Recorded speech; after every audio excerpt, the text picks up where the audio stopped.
All right. Well, good morning. I look at a blank chair, an empty chair, a vacant chair. It looks like Terry Free's not coming in this morning. Is that the deal? You're going to take a pass. Can't make her?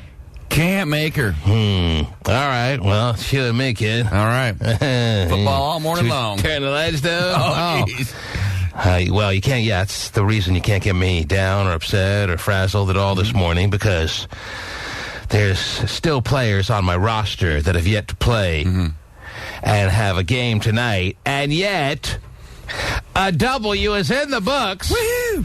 From my fantasy football team. Welcome back to the league. Thank you so much. Thank you so much. First win in over a year, only because last year I spared everyone by not being in the league to let some other people, see what winning feels like. We appreciate that.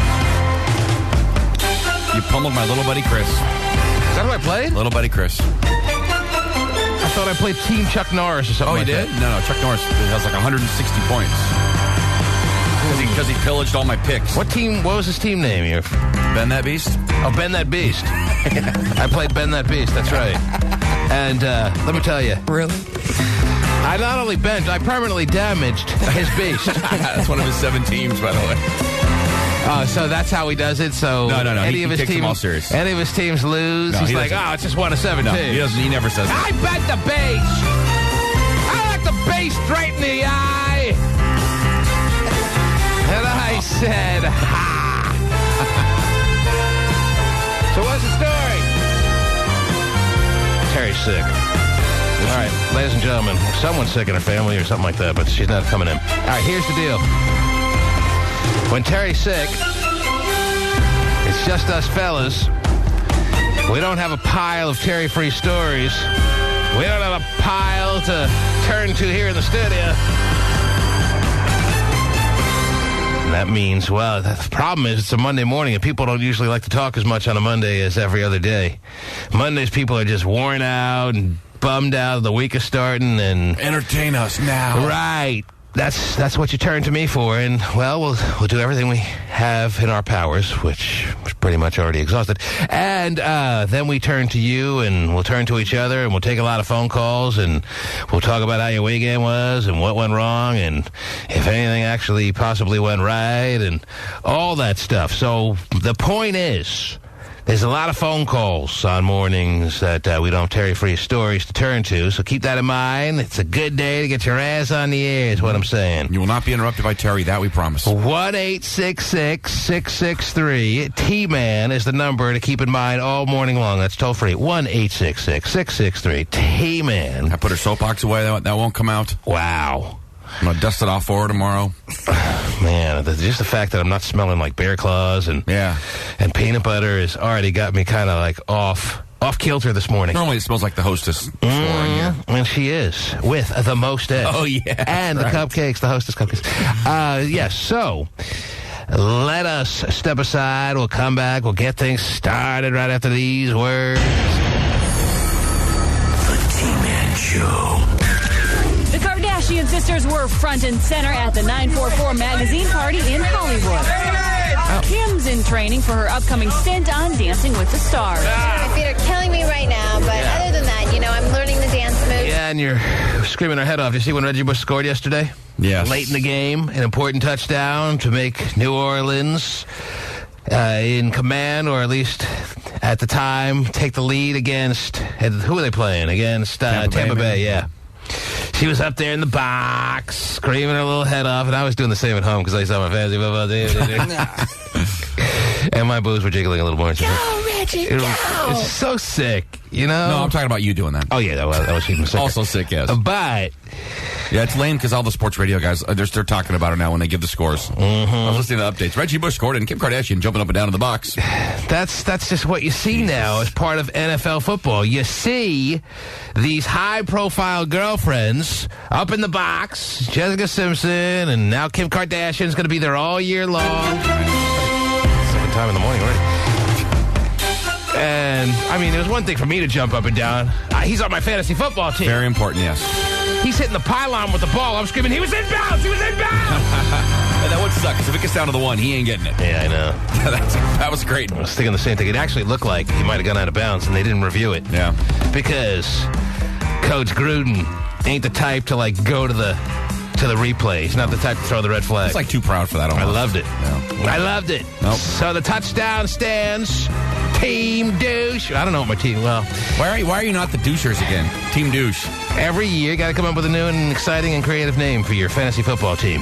Like Bend That Bass. Yes. I mean, I respected the team name that I was playing against. Yeah. But that didn't mean he was going to be shown any mercy whatsoever, obviously. And how's your team doing, all right? Not good at all. Oh, jeez. Joseph Adai out with a concussion. Party's over. Wow. I'm going to cancel my check for fantasy football. I'm out. That would be a pretty sniveling but funny move. Team's in shambles. I got nothing at all. If after week one you feel like your team has no chance, None. just stop payment on your check. That's right. Out.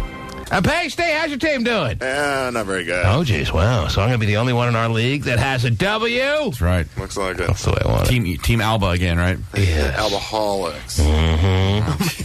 All right, so ladies and gentlemen. Love it. Really? You love all this conversation, don't you? Let me tell you. We're talking about football thing. Just in Oh, case. is this what you guys are talking about? We're talking about fantasy football. It's week one. You can understand how we're a little giddy, and we don't have Terry here to keep us in check. Mm-hmm. Terry's my, she's the person who keeps me... She's my stabilizing force in a lot of ways. Wow. And if, without her in here, we can go on off all kinds of tangents when it comes to fantasy football and masturbation and just sex in general. And who's going to stop us? They do go hand in hand.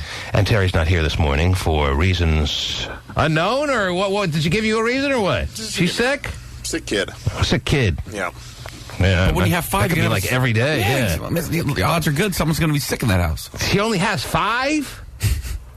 I don't know. This is probably many she doesn't know about. But anyway, that means, as I said earlier, lots of calls all morning long when T-Free is not here in the studio. So let us start in early and see what's going on out there. I'm already hitting you with Kim Kardashian jumping up and down. Big news of the morning is making me sick. Yeah. It's just...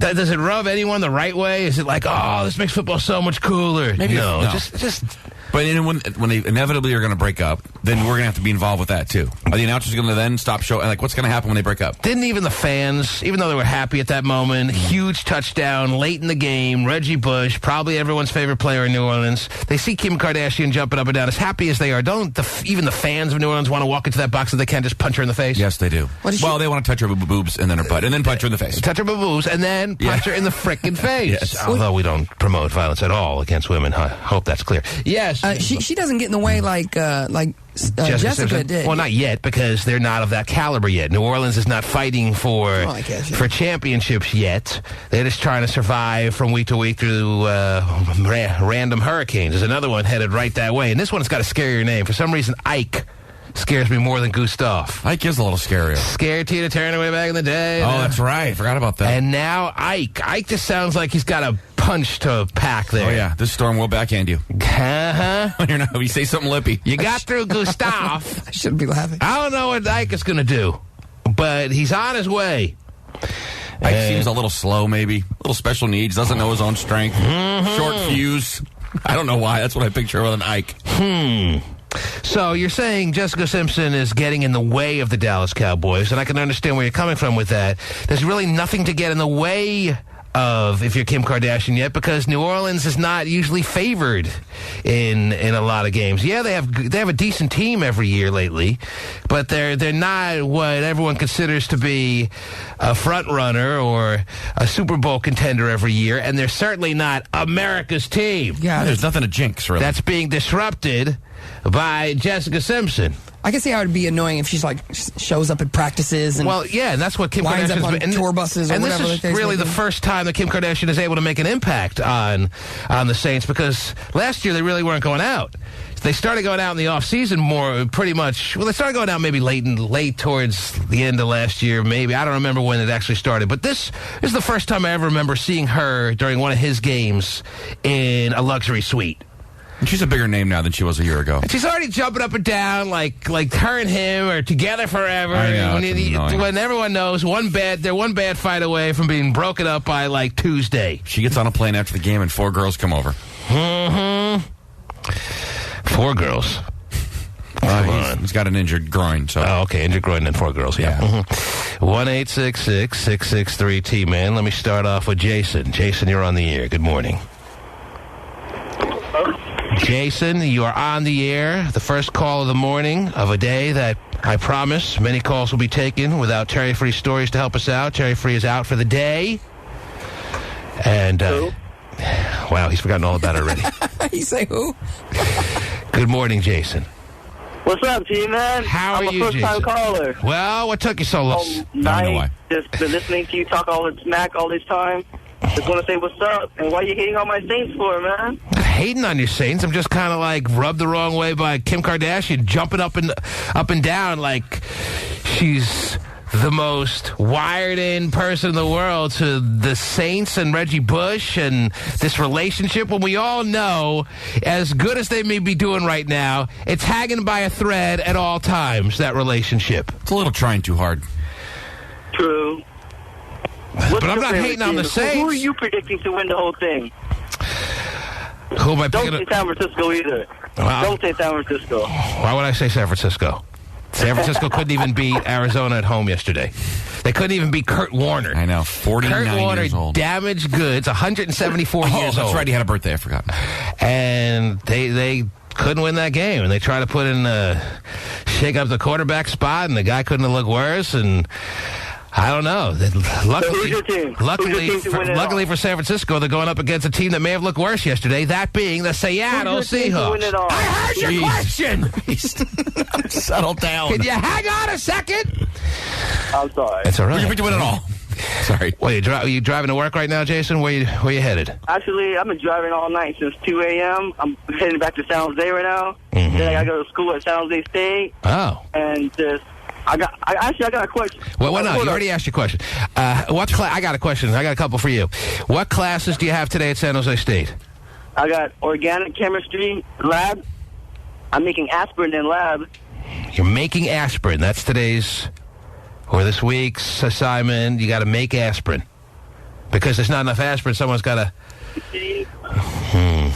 What's involved in making aspirin? I don't remember that class. No. Make Percocet? Is that a class? Actually, I need some help from you right here. In There's making a hot aspirin? chick in my class, right? Ah. And, And you want to impress her with who's going to win the Super Bowl? Now and then. Oh. What?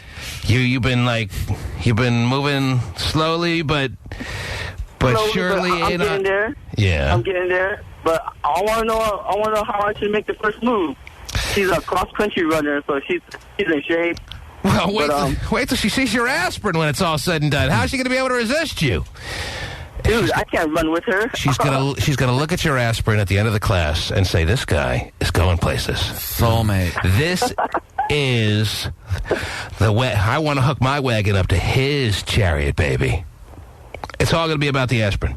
Jason, you're going to need to say no words. Your aspirin is going to do all the talking. That sounds like a class that just is so rewarding and so just heading you in the right direction for the future. You could stay home and do nothing, or you could go to school and learn to make aspirin and really make inroads for your future. Right. I have a study group. Me and her is going to have a little private study session. Well, with lines like that, yeah. I mean, how can you go wrong? You should instead of telling me about your private little study session ideas, why don't you walk up to her and with the little sly voice you just used, say it in the same way? I'm sure you'll get as far as learning to make aspirin in this world, and all that's going to do for you. Oh, man, you're so funny. Oh, jeez. Because when you do ultimately find a woman, and trust me, one thing you should learn that they're not going to teach you in college is wait as long as possible before you get serious with any woman, all right? All right, because you obviously... Thank you very much. All right, man. And wait till... Well, when that happens, I mean, just think. Your skills are going to be so ready for life. Someone in your family gets a headache, and he's going to go to his lab and start making aspirin. Wow. I don't think I would eat his aspirin that he makes. I'm going to be a little nervous. His wife will turn to him and say, What good are you? I could just go down the street in 5 minutes, have a bottle of Bufferin. People using aspirin these days? Are they still making Bufferin? I bet they are. How about Bear? Mm-hmm. Addison. People aren't taking aspirin. But he's going to be saying, no, it's not as good as my aspirin and not as cheap. So I can't imagine all the rewards that just come out of the class that he's going to be taking today. Yeah, what do they make next? I hope he gets it down so fast that he just make aspirin in his sleep and make it so fast. If someone gets a headache, it's like it comes out of a holster with him. Bam! Here's an aspirin for you. I made it myself. He's so cool, Mom and Dad. He makes aspirin. 1-866-663-T-Man. Dale, you're on the air. Hello. Hey, what it do, T-Man? How are you, Dale? What's going on? How was your weekend? What's the latest? Oh, good times, good times. So I got up this morning. I'm doing my early morning ritual, right? Oh, jeez. Going on Max Porn. And I like to go on the viral video area, right? It makes me laugh. I like to smile before I go to work. That should make everyone feel safe. It's just viral. It's just viral. Yeah, and, so you... I'm going through it, and it says, there's one that says, I got a surprise for you. So I open it up, and it's a full-on hermaphrodite. I think it's real, too. Right.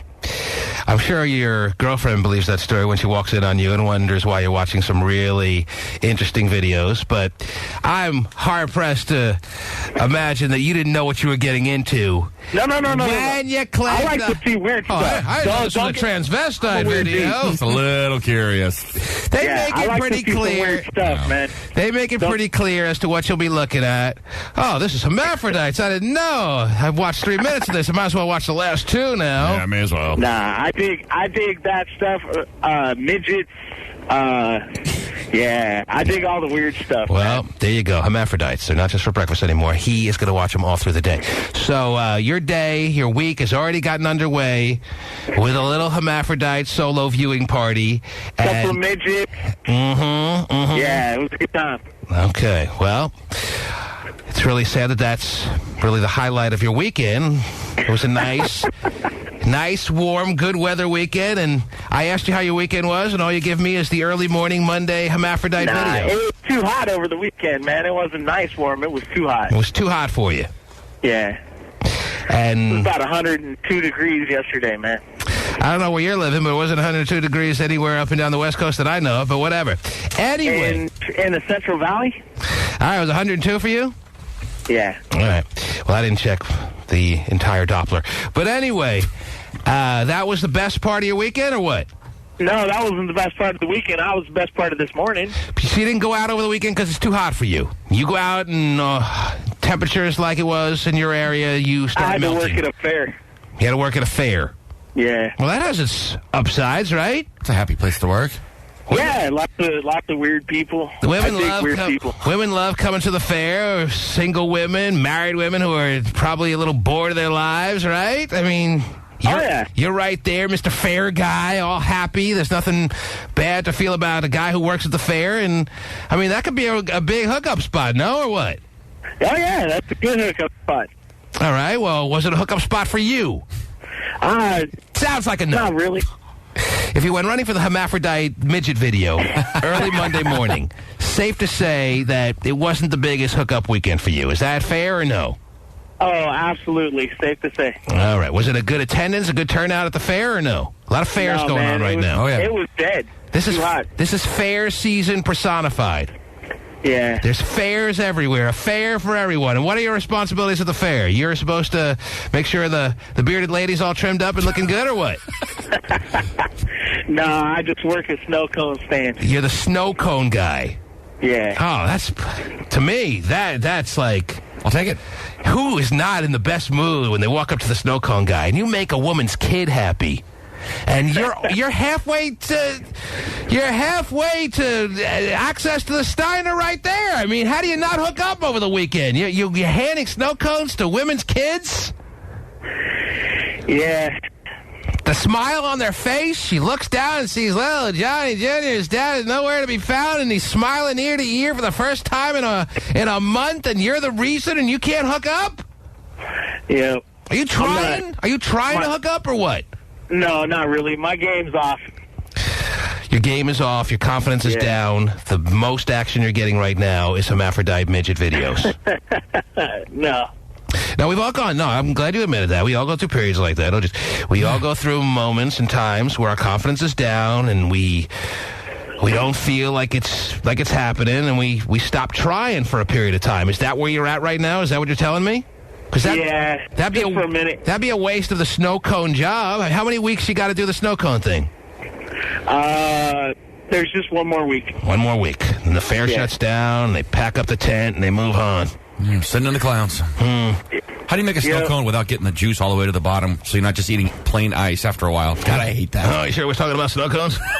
No. Yeah, absolutely. How do you make it without getting the juice all the way to the bottom there, Dale? God, I hate that. Who's going to invent that? Well, this is an invention called condoms. Oh, we're talking about snow cones. Anyway, Dale, how do you make it without getting the juice all the way to the bottom of the cone? Well, I try to get the juice all the way to the bottom. Uh-huh. But you're in a drought, so how do you... Oh, we're still talking about snow cones. I'm sorry. Drought. Oh, so the usual customer likes the juice all the way through, including to the bottom. Not me. Oh, yeah.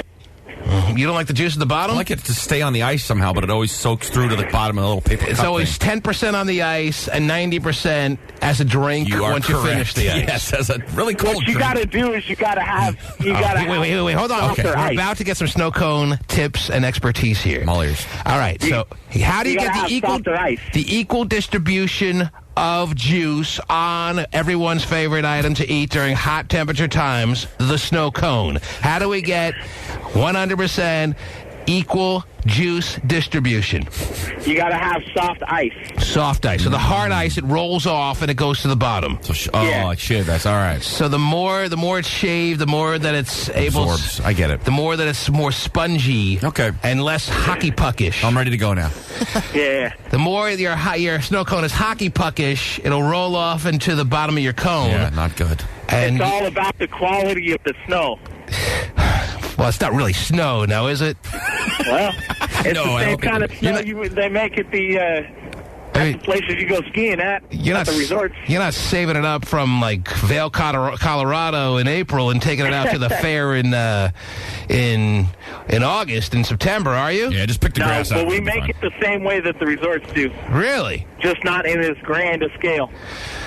So... It sounds like he really likes his job. If you put an ant on skis, they could go down the most treacherous hill there. It's the same snow, yes. Wow. Yeah, if we were to make it and put a fan behind it, it would be just like you're out at Bear Valley or whatever. I don't know why I find that a little disturbing. That I'm sitting there eating... I'm sitting there eating the bunny slope. I don't know. I just thought As long as it ain't yellow, you should be okay. Uh-huh. Oh, yellow means lemon.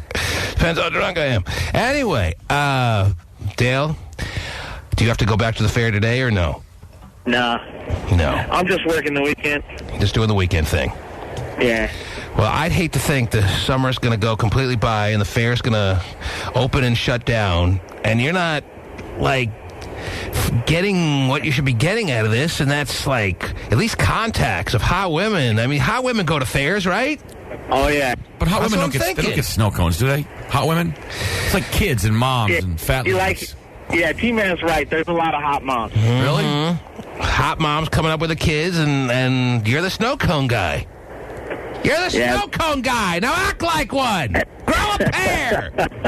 How many pumps of juice do you want, man? Mm-hmm. All kinds of innuendos you can come up with to get this woman all involved and engulfed in what you're thinking. You know what I'm saying? Yeah, they all seem to have men, though. It's crazy lately. They all seem to have men, and that's stopping you. Okay. Well, you know when what? they're with them. Maybe you need to hand over your little juice sprayer swizzle thingy to someone who knows what to do with it. All right, Dale? Wow. Because, Dale, you're acknowledging the hot women are coming up to you looking for snow cones for their kids. And you're not throwing out all kinds. I mean, we can come up with a million innuendos right now on what Dale can throw out that could make it look like it was completely innocent if she were to think that he stepped out of line. Yeah. How do you like your ice? Soft or hard? Mm-hmm. Mm-hmm. Do you like your cone filled extra hard there? Anyway, I mean, just a million opportunities that I hope that you're not passing up on. All right, Dale? I know Yeah, I know I'll you're in a have to get down slump. next weekend. I know you're in a slump. I know confidence is low. But you're going to look back on this as an opportunity missed. All right? Don't have that happen. Take some chances. Trust me. You have nothing to lose. Yeah, that's true. Take care, Dale. All right. All right. Either that or hand me the snow cone machine for the weekend. That's a pretty cool gig. I know what to do with it. Can I touch your boobs? Oh, you wanted innuendo. Sorry. That doesn't work. That's a little less subtle. Okay, a little less subtle. All right. Yes. Oh, I meant for the snow cone. Right. I don't know how you pull that off. 1-866-663-T-MAN is the number to call. Not every day you meet a snow cone guy. Lots of calls all morning long. Snow cone guys can't lose. Yeah, no, the guy that can't lose is the guy that makes the corn dogs. Now think about that. All those innuendos with the wieners everywhere. We all Holy can't crap. get prime territory at the fair. Maybe next year I'll be the corn dog guy. You're talking about waterfront property of the fair right there, the corn dog guy. I mean, he's not going to call in. He's got better things to do with this morning than call us. Right. So, next to the corn dog guy, this is pretty damn good. The T-Man Show. Did Playboy Playmate Jillian Grace just have David Spade's baby? Oh. True, according to Jillian. And now, this just in, Wow. David's rep has confirmed that David is in fact the father, saying David plans to go see the baby during his first break from shooting Rules of Engagement. Well, he's got some good PR people plugging his shows while they're making a birthing announcement. Right. By the way, everybody just called. No one cares if he doesn't film that show. Right. You can take time off. He can It's take fine. time off. No one's going to miss the show. Nope. I got to admit, though, it's kind of cool for David Spade to be knocking up Playmates. He could have easily, without any fame, been just in big-time trouble as far as the social life. That little guy... Chicks don't love 5'4" white guys that are moderately funny? Looking all peculiar looking, just a weird-looking guy. If he's not remotely funny, and I don't know, there are a lot of people I know that don't think he's funny at all, never has been, except everyone loved Tommy Boy. But anyway... He's not for everyone. He can rub people the wrong way. He can rub people the wrong way. He's not funny to everyone. He's just very lucky. He's got that fame to go with, and I got to admit, for David Spade to be knocking up Playmates is a pretty good deal for David Spade. Yeah, he didn't come out and admit it till he had a DNA test last week, by the way. Now he's happy to admit that it's his. Oh, I just couldn't be happier. What's my kid? Meanwhile, he was in a DNA test. That even makes it seem more cool to me. Yeah. Yeah, I know. Everyone knows we had sex together, but I don't know if the baby's mine. Yeah, she's kind of easy, probably lots of guys.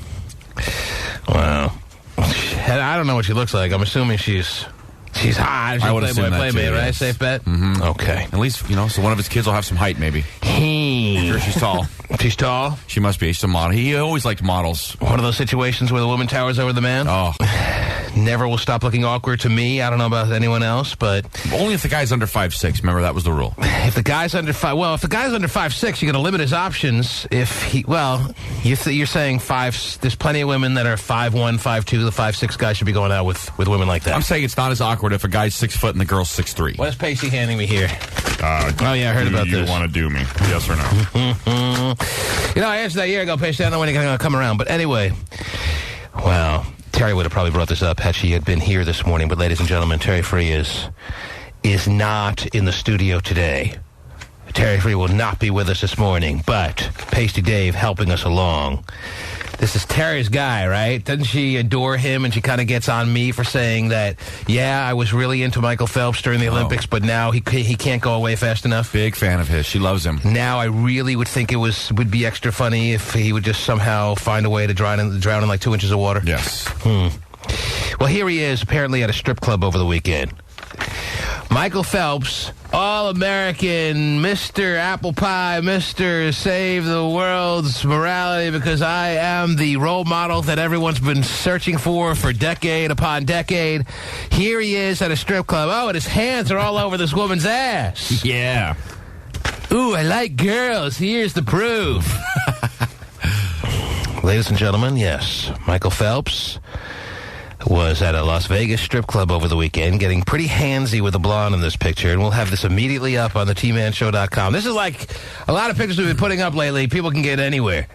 But this one is like a T-Man exclusive. Not even close. Yeah, but you don't have to work for it, This one can't be found everywhere. I'm sure it's everywhere on the internet right now. This one, Vinnie took it last night. I'm gonna do you some big favors and put right up on the tmanshow.com so you can see a picture where I don't know where you gotta look to find exclusive stuff like this. Hands right on her ass. Now, what does this do for his Mr. Good Guy, Mr. Save the World because I swim real fast image here? Does it hurt it? Does it help it in some ways? Does he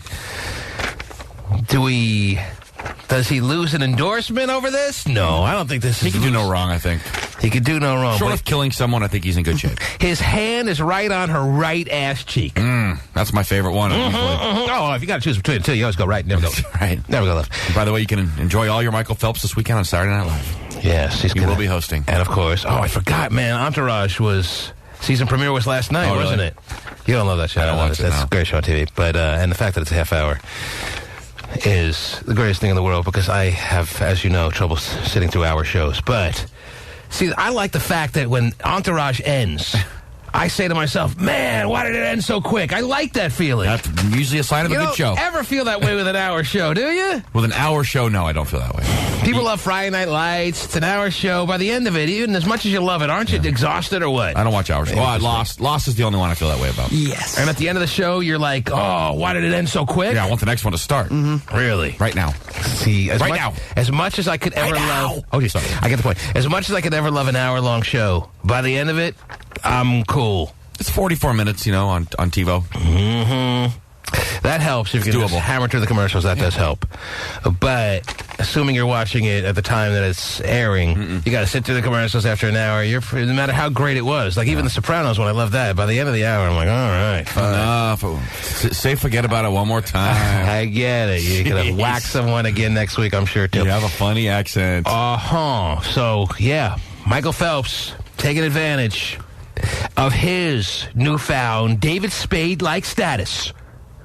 I'm hoping he's a little bigger than David Spade already. And see the way this picture is situated, it kind of makes me have the feeling like I'm dying to see what this stripper's face looks like, because all I can see is her backside and the back of her long blonde hair, and I'm dying to know what her face looks like.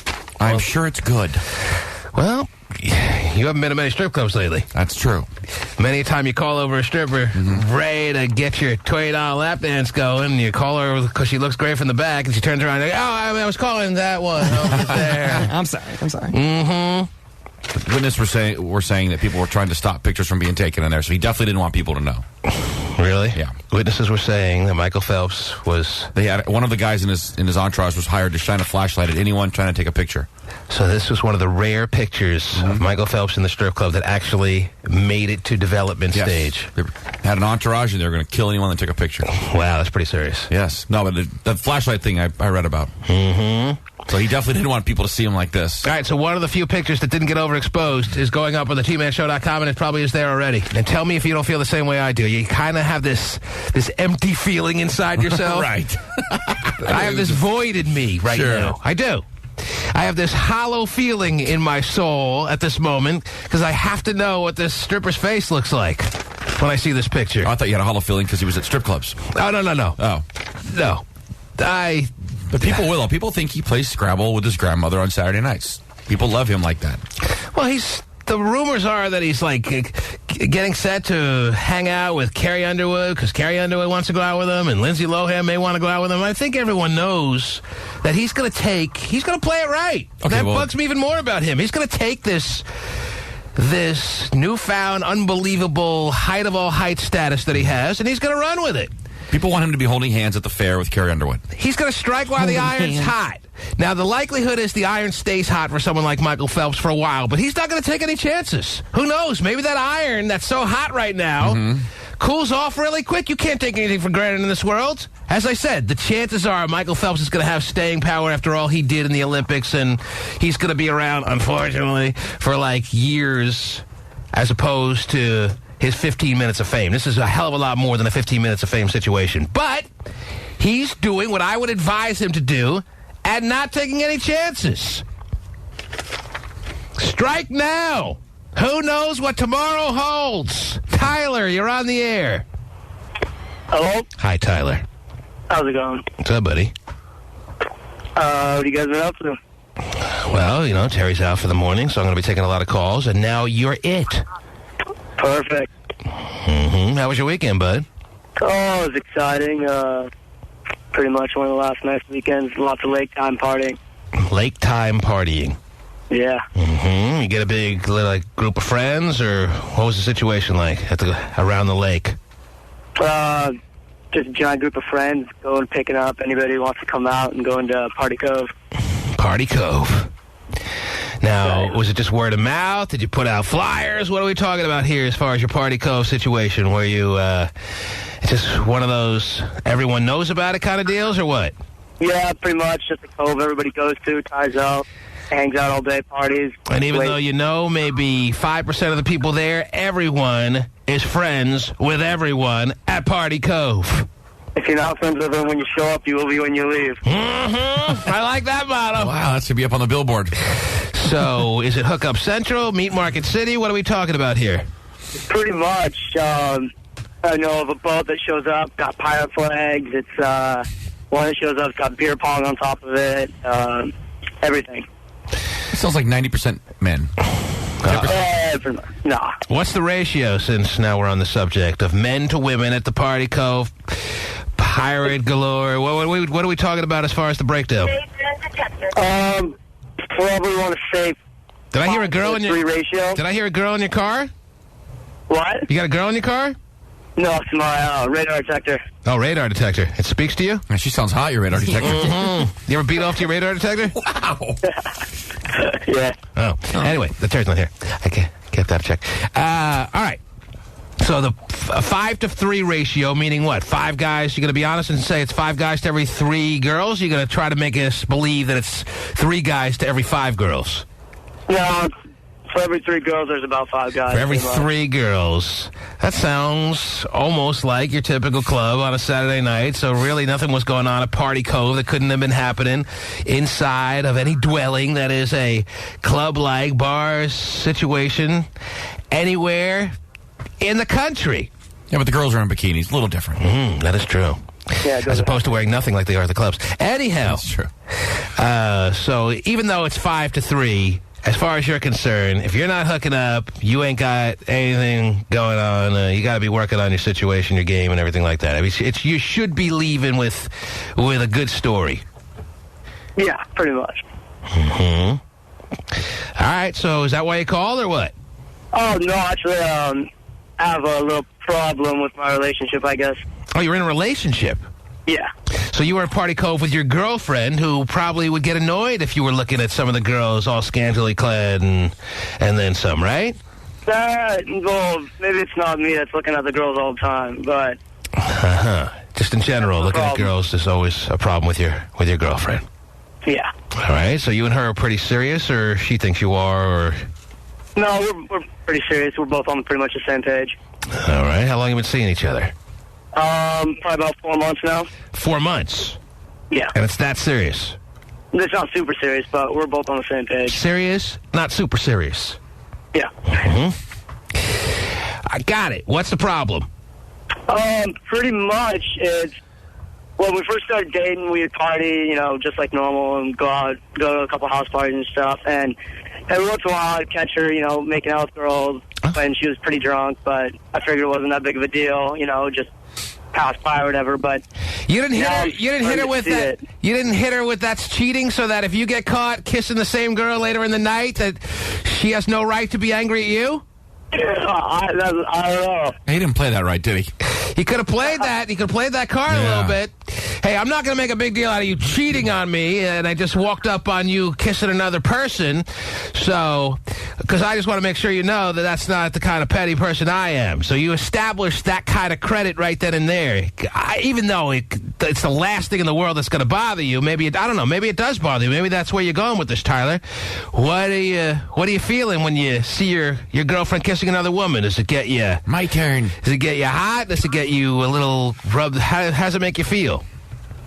It didn't bother. It didn't really bother me much at all. It's just the fact of she doesn't it's just I see it as a pattern now, kind of all the time.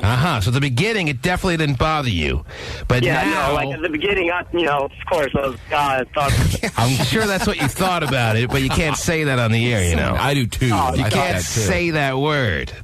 But I know where you're coming from. When you first saw her doing it, you thought it was the shing. But now it's starting to get like enough already, and she's only amping up her interest in tonguing other women. It's gotten to the point where it's starting to bug you and make you feel weird a little bit. Is that where you're at? Well, yeah, just a little bit, because I'm just wondering, like, I'm there too, and why not me, Why is she more interested in finding any girl she can get her hands on tonight, and the last person in this room, she's interested in me? As soon as she gets to the club or the KUBE, the first thing on her mind is, where the girls at? So this is starting to get under your skin a little bit. Yeah, just a little bit. Have you expressed this? Have you shared this with her, this feeling that you have, this feeling of late? I just pretty much told her, straight up. I was just like, I don't, I wish you would kind of, not do that as much, or... Oh, hey, you have any interest in kissing me tonight? Or am I on your radar anywhere? And am I on your dance card? Well, he has the radar detector, he should know. Yeah, I'm not trying to get a ticket. So this weekend, and especially, she was with her A game as far as hooking up from moment to moment with any woman that looked good, or what? What was that? This weekend, she was tonguing a lot of women. No, not much this weekend. Just, it seems every time we party, that's what happens. Does she just pretty much leave it at that? You go to a club, she tongues other women, and does she feel them up? Does she take them home? Where does it end? Come on, keep going. Pretty much just, she goes, she's all lovey-dovey, real flirty, and then just, boom, starts making out with them, that stuff, and then it's pretty much done. And you're starting to get jealous, it sounds like. Yeah, just a little bit. Just I want some attention too, This is like Christmas morning for this dude, and he's bugging. He was feeling the Christmas morning thing, but just like a Christmas toy, by January 5th, you're bored of the whole situation. Yeah, ColecoVision sucks. So he's unwrapped that gift 4 months ago. The novelty of the gift is worn off, of seeing her tonguing and getting all busy, getting all in the face of other women, and now he wants to be the priority on a nightly basis, or at least on an occasional night in his girlfriend's life. Is that too much for a guy to ask? But only in the club, though, because when they go home, they're together. She's not bringing women home, right? So what's the problem? Oh, and what's stopping him from next time his girl is kissing another girl to just stand up, grab both of their hands, and leave? See, that's the thing. Like, I'd be down for that. Like, I'm down to bring them to go home or whatever, but... Vinny's question is a valid one. Why are you not parlaying what seems like an easy type snap of the finger situation into just that, into the threesomes central, turning into threesome city here? Why is that not happening? Is she not interested in threesome? She just wants to, like, flirt with other women, kind of feel up other women a little bit, and then cut it off immediately, or what? She doesn't want to... Yeah, pretty much. I mean, she told me straight up, she finds women really attractive and everything, and I've tried to pull the threesome card out and everything. But she's made it clear that she's not interested in threesomes. Yeah, pretty much. Well, isn't that a bit of a contradiction? I guess a lot of women can relate. They like tonguing other women, but they're not ready to take it to a serious next rung or two up on the hookup scale. So a little different. So you're starting to get frustrated with the situation. Yeah, like, I either want to see something from this, or I just, or I'll go on. It's either I'm not sure where it's going. He's at the point now where it's either got to turn into, as you just said, take two women into the car. That's what Vinny would do. Drive them home real fast. And that's just what I suggested. Right. And as soon as you walk through the door, bam, it's on. Or she's got to start making him more the priority and stop just floating around the room like... She just likes a little kiss here and there, but not full on. And that's very, very common. And women got to know who they are and know where they're at already. You've all tongued enough women to figure out what it's all about. Now you got to start making decisions. And Tyler's girlfriend's got to make a decision. Are they going to start turning this into something that he could actually get a little something out of? Or can he not feel like he's a stranger to her as soon as they walk to the club door? Tyler, I see the frustration. I know where it's coming from. And I don't think you're really out of bounds here after 4 months of dealing with this. Not like it's the worst thing to deal with. It's not some plague or anything. No one is saying that you're whining over something that, it's just gotten a little irritating at this point, right? Yeah, pretty much. Like, I'm not super bothered. I'm not going to get all pissed off and, yell at her or whatever. And if you were to tongue other women at the club, it would be a serious violation, wouldn't it? Yes, it would. You just looking at other women, you alluded to earlier, gets her annoyed. No, she... If you were to start tonguing other men at the club... Oh, she'd love it. Yeah, so hot. Go over and get that guy right now. Hey, baby, don't get any wild ideas. I'm not into threesomes. I'm not a sicko. What do you think I am? So, it's frustrating for you. Yeah. And you've shared this with her, and does she take your conversation? Does she take this kind of feeling you have seriously, or she just kind of blows you off as being silly? What does she do when you told her that this is starting to bug you a little bit? No, just, the typical, girl thing. She's like, I was just drunk, and I'm attracted to, I find women attractive. I can't help myself. Well... Well, then how does that excuse not fly to you? For you, I saw a woman over there. I couldn't help myself. I found myself very attracted to her, and that's why you saw me tonguing her. I mean, that's supposed to float as far as you understanding where she's at. Why wouldn't that be reciprocal? Why wouldn't that work for your situations when you're left alone, by the way, in the club? You're not the one leaving her alone in the club. She's kind of looking to scout out the talent on the dance floor, by the bar. She's not the one abandoning... You're not the one abandoning her. Yeah, no, I'm not. Man. Tyler's kind of getting a little fed up here. Sounds like it. And his girlfriend is not understanding that he's getting a little bit fed up. I'm still not in his camp, though. I still don't really get why he's so fed up. Me neither, to be honest with you. The novelty of seeing her tongue women all the time has worn off. And she's either got to take it to the next level or stop doing the same thing that he's seen for 4 months already. When you're at the club, how much attention do you need from her? You don't need much attention. Yeah, that's what I don't know why he needs much attention. Yeah. But that's the way he feels, and we got to take him. You got to take his problem seriously. Now, there are some callers calling up who want to interject their thoughts on this situation. Tyler, do you want to hear from other listeners or what? Yeah, sure. I'm not sure how much time. I got probably like another 10 minutes, but why not? All right, well, that makes 2 of us. No, I got 4 hours. Never mind. Rosalino, you have a thought. You're on the air. What do you want to tell Tyler? Yeah, hey, Tyler. She wants it. She's either done it already or she wants to get down. She don't want you to get upset. She wants to be cool about it. I've been down this road already, and it took me a minute to walk around town with my girl and acknowledge other women to her, like, oh, that girl's got a nice ass, or that girl's cool, that girl's hot. And she starts to enhance the situation, and then you try to make her interested in going at it more. He's and then tried make it her that. fantasy, not yours. He's made it clear to her that he would love to go to the next... Yeah, but T-Man, make it her fantasy, not his fantasy. He will get it. She's seeing through that so quickly. Guys are so transparent. Oh, I'm doing this for you. This is your fantasy, and I'm just trying to take care of you and these needs. Yes. Come on. Who's it will happen. It works. Who's he really going to fool? You think? No, really. It works. All right, so Rosalino, the bottom line is, thinks all women are stupid, and maybe he has a couple of stupid ones that this has had no trouble pulling off, but maybe Tyler's girl has got a half of a brain cell or then some in her head, and she's going to realize, all right, Tyler, you're not doing me any favors. I told you very clearly that I just like to tongue women, and that's all I really want out of women, and you try to make it like this is my fantasy is not working for me. We all know you're trying to get your rocks off with 2 girls tonight, and that ain't working.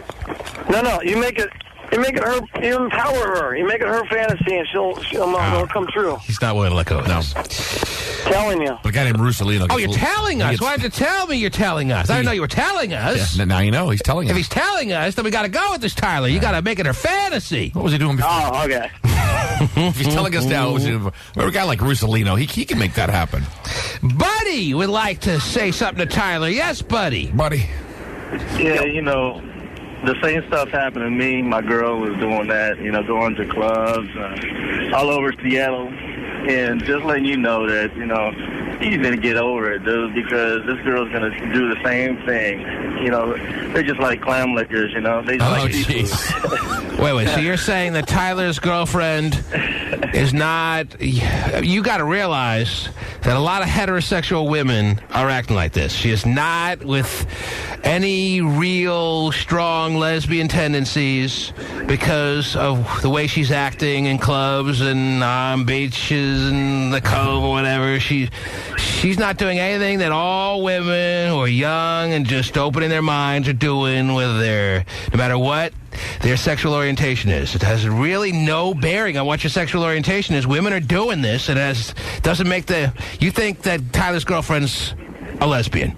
They're just trying to figure out what they want to do, and I'm more than positive that she just wants to stick with the girl. You think she's gonna? You think she's gonna turn to all women eventually? Oh yeah. I mean, my girl was just like. Tyler, do you have any doubts as to whether your girlfriend likes guys or what? No, not at all. Because I know. I mean, she loves the ruckus, but. She loves when you bring her the ruckus, and she loves... You just get a feeling like whether she's boy crazy or whether she loves guys. Does she like guys, or do you think she likes women more than guys?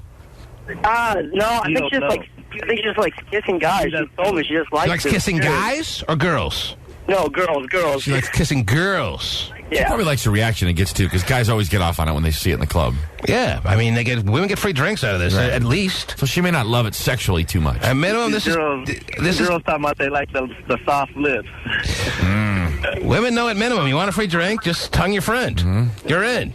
I've tried that with Pasty at the club. Didn't work so well.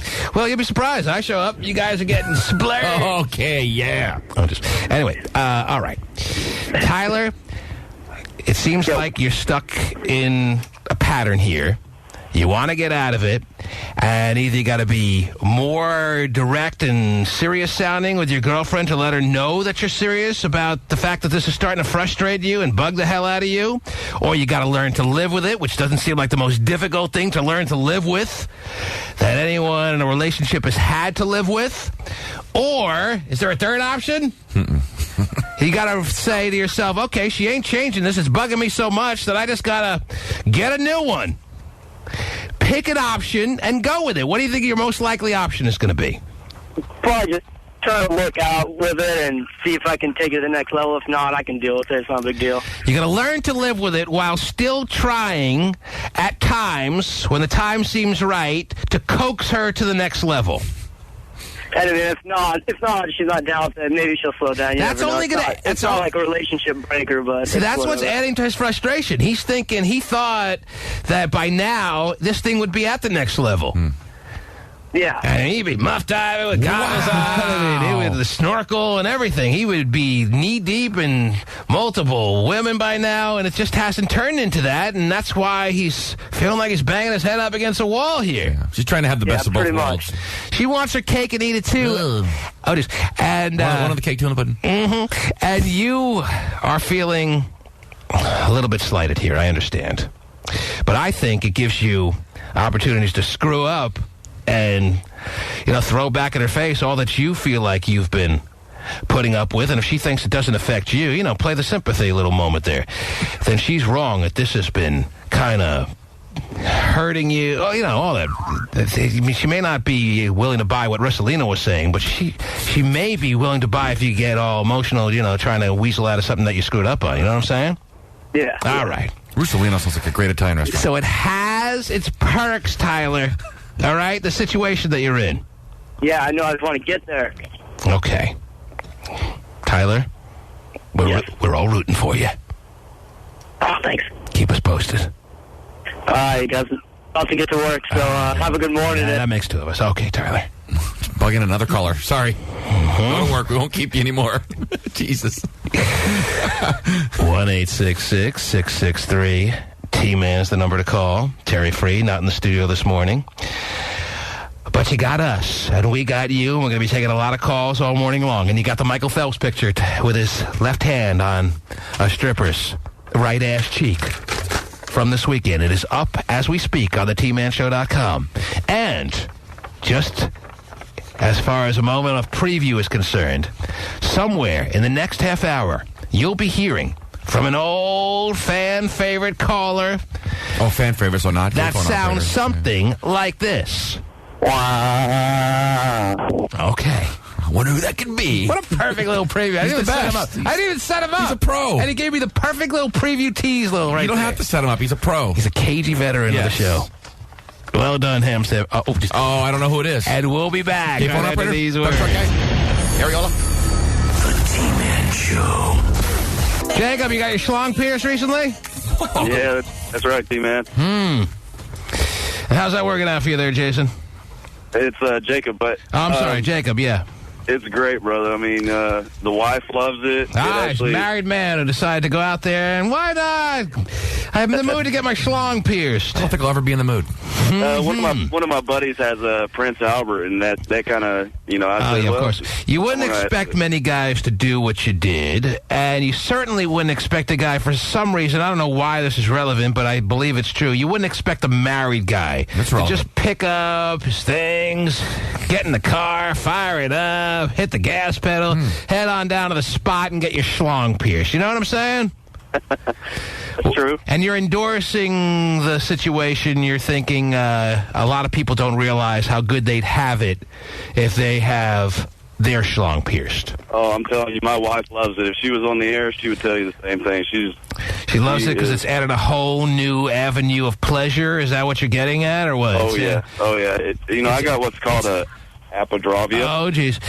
So basically it's become a can't-miss prospect for her and her needs. Now that you have the piercing, you can't help but do what she needs done to her on a regular basis. Is that where you're going with this? Oh, I've been married for 6 years, and we do it every day. Wow. Well, I'm not asking about your frequency, but thanks for offering. And and she loves it. And for years, some days, as far as the sex were concerned, she wasn't really impressed. Maybe some days she was. But now that you have the piercing, I mean, you could be half asleep, sleepwalking, going through the motions, basically uninterested, and you can't help but get her to the ultimate heights of ecstasy because of your piercing. Is that too much? Am I overstating it? Am I overblowing it? What are we talking about here? Is that accurate? That's accurate. Multiple times now, and before it was hard to even do it. Okay, so we all need to rush out and get a piercing if we really love our women. I think what Jacob is getting at, if you really love your lady and you want to take care of her needs, the piercing is the only certain route to go. Well, there's other routes, but this one's definitely a good one. Yes, and how big a piercing are we talking about? Are we talking about like a little stud? Are we talking about a big hoop? What are we talking about? Are we talking about a big dangling... What do you got? It's a barbell. It goes all the way through. Barbell. Yeah, 25-pounder. It's an 8-gauge. Sort of painful, tough to carry around, but she loves it. 8-gauge barbell. Most people, when they first get theirs done, they go with like a 12-gauge. That's what a lot of shops go with. Yeah. They gave me an 8-gauge, which is about a quarter-inch in thickness. It was pretty rough. So even when you're not having sex, you can't help but have a workout down there because you got a barbell attached. You want 3 more? No pain, no gain. That's right. Like in the middle or at the end of it? Or? Oh, geez. Boy, someone sounds interested. It's at the end. It's on the tip. Send him a brochure, would you please? right through the urethra, Vinny. It's on the leaks when he goes to the bathroom. It's on the end, so it's in the head area, if you will. Exactly. All right, I'm getting really nasty. Yeah, I thank you so much, Jacob. Thanks for sharing. It's a family show, and we're all having breakfast, and I don't need any barbells on the head. Anyway. Does sound painful. But Jacob is very much feeling like he's doing a community service by calling in and sharing what a lot of people apparently will never know if they don't have people like Jacob telling them about it, because, let's be honest, I mean, all the friends you have, you got a lot of guy friends. Are most of them rushing out to get their schlongs pierced? Not a one. Okay. So you got to hear it from people like Jacob. That's a real big commitment for your marriage. Or whatever. Now, did Jacob do anything that will inspire anyone? Is anyone feeling like, well, I never considered this before, but now Jacob was very convincing? Well, the problem is if you do it and it doesn't work, then you're stuck. Well, I mean, piercing is not like as permanent as even a tattoo, which is not ultimately permanent, but a lot more permanent. You can just remove it and just have a little hole. It closes up like it did in 8th grade. on your ear. Oh, okay. I thought you put your pee hole closed up in 8th grade. No. Oh. I mean, if the piercing, you're not happy with it. Yeah, but if you have 2 holes in your weenus for a while, they don't pee going every which way. Oh, I see. So you're saying you're becoming a fountain before your very eyes. Yes. I don't need that. Well, you're not standing over the ball as long. You got triple the act. Well, anyway, 1-866. Hit the guy next to you in the stall. I guess I can put you down as you were not influenced. That sounds really painful. I see. Oh, jeez. He was born in the bayou. Eating a ham sandwich. With a golden spoon. With golden teeth. I think romantic is just sitting down and what a like this. He's a guy looking for Miss Do-Right. And in the meantime, f***ing everybody inside. Yeah. He's high on life. And probably something else, too. And now, the most romantic man in the land. Just chilling. He's the ham sandwich guy. I say wow. Whoa now.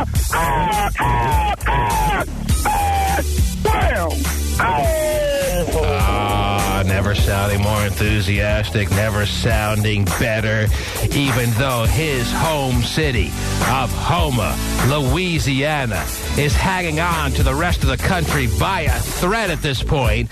And right now, with yet another bullseye on it, ready to be pummeled again by yet another hurricane. Ham sandwich man, how do you do it? How do you keep the smile on your face? How do you keep your head held high when everyone you ever knew back from the old days is getting pummeled from pillar to post by one heavy blow after another? How do you do it, Hammy? I'm gonna just say shouts out to Houma, Louisiana, and shouts out to Louisiana, and I'm just gonna tell them people, stay 8 toes down and keep your big toes on hard at all times. Wow. Hammy, any thoughts about going home and helping the people that you still love, always will worry about, or it's a lot safer on the West Coast? What you feeling? Well, man, a friend in need is always a friend indeed. And whenever I do hit back to the low down, dirty South, the only thing I'm going to say is I'm going to finish keeping it low down and dirty. I don't know if that answered the question, but that's okay. It was nicely said. Ham sandwich man, besides worrying about your family, and pretty much like 95% of your family is still living right in the area that got hit by Hurricane Gustav last week, and now everyone's talking about Hurricane Ike as being worse than Hurricane Gustav, which is days away. By Friday, they're saying it's going to make maybe landfall in the same spot again. So what have you been doing aside from worrying about hurricanes? Well, man, I've been worrying about other things. Right now, I'm about to cut these men off out here based on what's been going on. Friday night, I ran across a bus down, which she was not. I'm not going to say she was a kid. She was below a 5, so if she's below a 5, that means she's on the roadkill status. Below a 5, but those women are very much in need on many an occasion. So you... Just making it clear it's a roadkill now, though, not a bus down. Okay. Just so you know, Hammy's scale, the ham sandwich scale... Now you can move on with your life. Got it. Above 5 is a bus down. Below 5 is roadkill. I think it's 5 and under roadkill. 5 and under, sub 5. And what about 5 itself? If a woman is a 5, is she roadkill or a bust down? She's a bust down and she's a 5. But anything between when it gets down to 4.5 all the way down to the 0 roadkill status. So 5's not a push. Okay, 5 he's not a tough customer. 5 is a bust down. If you're a 4.5 and below on the typical 1 to 10 scale, you are roadkill, but Hammy will still give you every bit as much of the attention as he will a bust down. This is the kind of life the man lives, and he's very generous like that.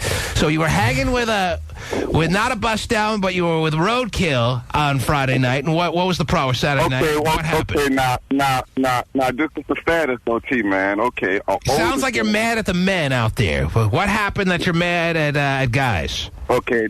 This is the situation and the status of the whole scenario. An older man has been telling me, please, bring the women to my house. I got my own house. You dig? I'm like, okay, you got your own home. You want me to bring women over? I'll bring a woman over, right? Now, the thing about this... No, stop right there. Is this guy more or less a stranger to you who's just allowing you to have access to a spot, and he seemed nice enough, so you took some of the ladies that you were hanging with that night, and you accepted his invitation to take him to his spot, or what? Is that what we're talking about here? You don't know this guy really at all? And that's the monkey on the head right there, but I've been knowing this guy for about 3 months. Okay, so you do know the guy. You've known him for 3 months. He's not a stranger. Correct. Okay. And what happens? So, being I'm me, man, I like, okay, you know what I'm saying? I'm going to let that. I'm going to let you bust up first, and I'm gonna go outside. You know what I'm saying? Yeah. So he laid in order to thank him for access to his home, you're giving him some private time with the roadkill, and you're going to take a stroll around the block. Is that what? I'm maybe a little slow this morning because Terry Free's not in the studio, but I'm just making sure I'm following so I understand the story step by step here. Is that what you just said? And that's the monkey on the head this morning. I've hit the monkey on the head twice. So one do girl... I get a prize now or what? Yes, you do a spider ring. Okay, good. One girl, 2 guys, so I'm clear. You following right? Is it one girl and you and this guy who offered his joint, or is it multiple women that you were... Nah, it's just one roadkill and me and him. So he gets to go first. Right, but it's my roadkill. Right. Let's say he would have been into the sword fighting, 2 guys on one girl kind of moment there. Is that something you're open to, or are you more comfortable with you taking your turn, walking around the block, and him taking his turn?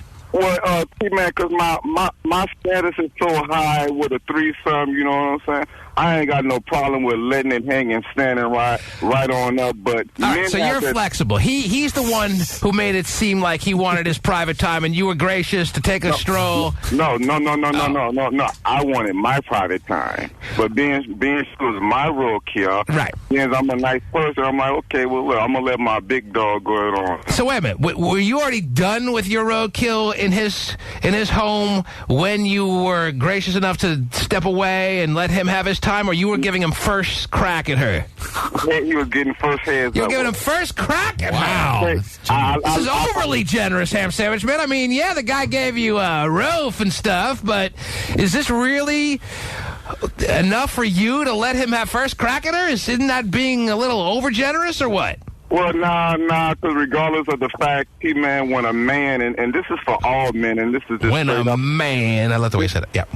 And this is just straight up and down. When a man finished with his woman, any man, whenever he's finished with his woman, I promise you, I am the clean-up man. I'm the clean-up man, I'm the leftover man, and you best believe I'm going to put that ham bone on him. Okay, so you never have a problem being in the on-deck circle, and I don't want to say that overused, old-fashioned saying, but you know what is really in play here. He has no problem having the double S situation, right? You know? Okay. I think that's what he means, yes. Or that already brings towels in. Had you ever had sex with this particular, as you call her, roadkill before this night? No, this was new proper. Oh, this was new. She was a new woman in your world, and yet you were letting him go after her first, and you were going to let him just tell you when he was done, and then you would step in and clean up. And there you have it. That is beyond generosity, is what I'm saying. I need to go first. Maybe you're overvaluing how much this guy threw into the equation here by offering his house. I mean, it's not enough for you, for a woman you've never had sex with, to let him, toss her around for who knows how long until he feels like he's done, and then you come in and take what's left over. I mean, Hammy, that's... Oh, jeez. Yeah, it takes what's left over. That's right. With all the scraps you got on the plate, let me have it. But, T-Man, there's a lot still more to the story, but I'm going to make it short, T-Man. That's too late. All right, tell us what's left. Second of all, this is an older man in his 50s. His 50s? So the story is real deep. So are you feeling that even though I'm saying that the guy didn't offer that much for you to be acting like this, because the guy's in his 50s, maybe the guy's pretty well established, you feel like you can get more out of him, and you need him almost, I hate to say it, as like a little bit of a sugar daddy in your life, because he may have a lot more than you do, and if you're nice to him, he'll be nice to you? That's nowhere around the story, T-Man. The story is... Does he have long paper, or at least paper that you're thinking, hey, if I ever get in a spot and I need to borrow some money from this guy, I want to stay on his good side? Is that what you're thinking, or no? no. No way, Okay. Jose. Well, then I'm still trying to figure out why. Yes, you was roadkill. Can't believe I'm saying his term. Yeah, right. Because listen, T-Man, I had a conversation. All right, with listen. this guy. No, hold on, Hammy. I'm really into this conversation, believe it or not. And I'm really finding myself amazingly interested. However, I'm up against a heartbreak here. I know you have tons to do today, but I got to put you back on hold. I got to hope that you can hold through the break, and then we got to pick up where we left off, all right? Let's have a lock. Take a knock. That's a lock? Okay, good. Take another walk around the block, and we'll be back with you in a second. That's really generous, though. You think if Tari was here, she'd even let us talk about this? No, absolutely not. Yeah, I think it's a little, talking about guys taking turns on a woman. So, Yes. I can see where that would bother her. Terry would already have stepped in, started her little preaching, but we have free reign this morning. All right, let's talk about it all day. There's no one keeping me in check. We're talking about ham sandwiches. I almost have to say it. There's no other way. There's no other term to describe what we're talking about here. It's the best. Do you know the term? I do know the term. Are you sure? Is the one you had referenced earlier? I didn't say it. You didn't say it, but you... He sounds like he almost likes it. It's not, to him, it's not... Why would you ever like that? I don't understand that at all. You got to be You think there's something about that situation that turns him on? Why would you go first? If you had a choice of first or second, why would you want to go second? He feels like he owes this guy, but he feels like he owes him more than he does. That's what I'm thinking. But he says he calls himself the cleanup man, so I think he likes it.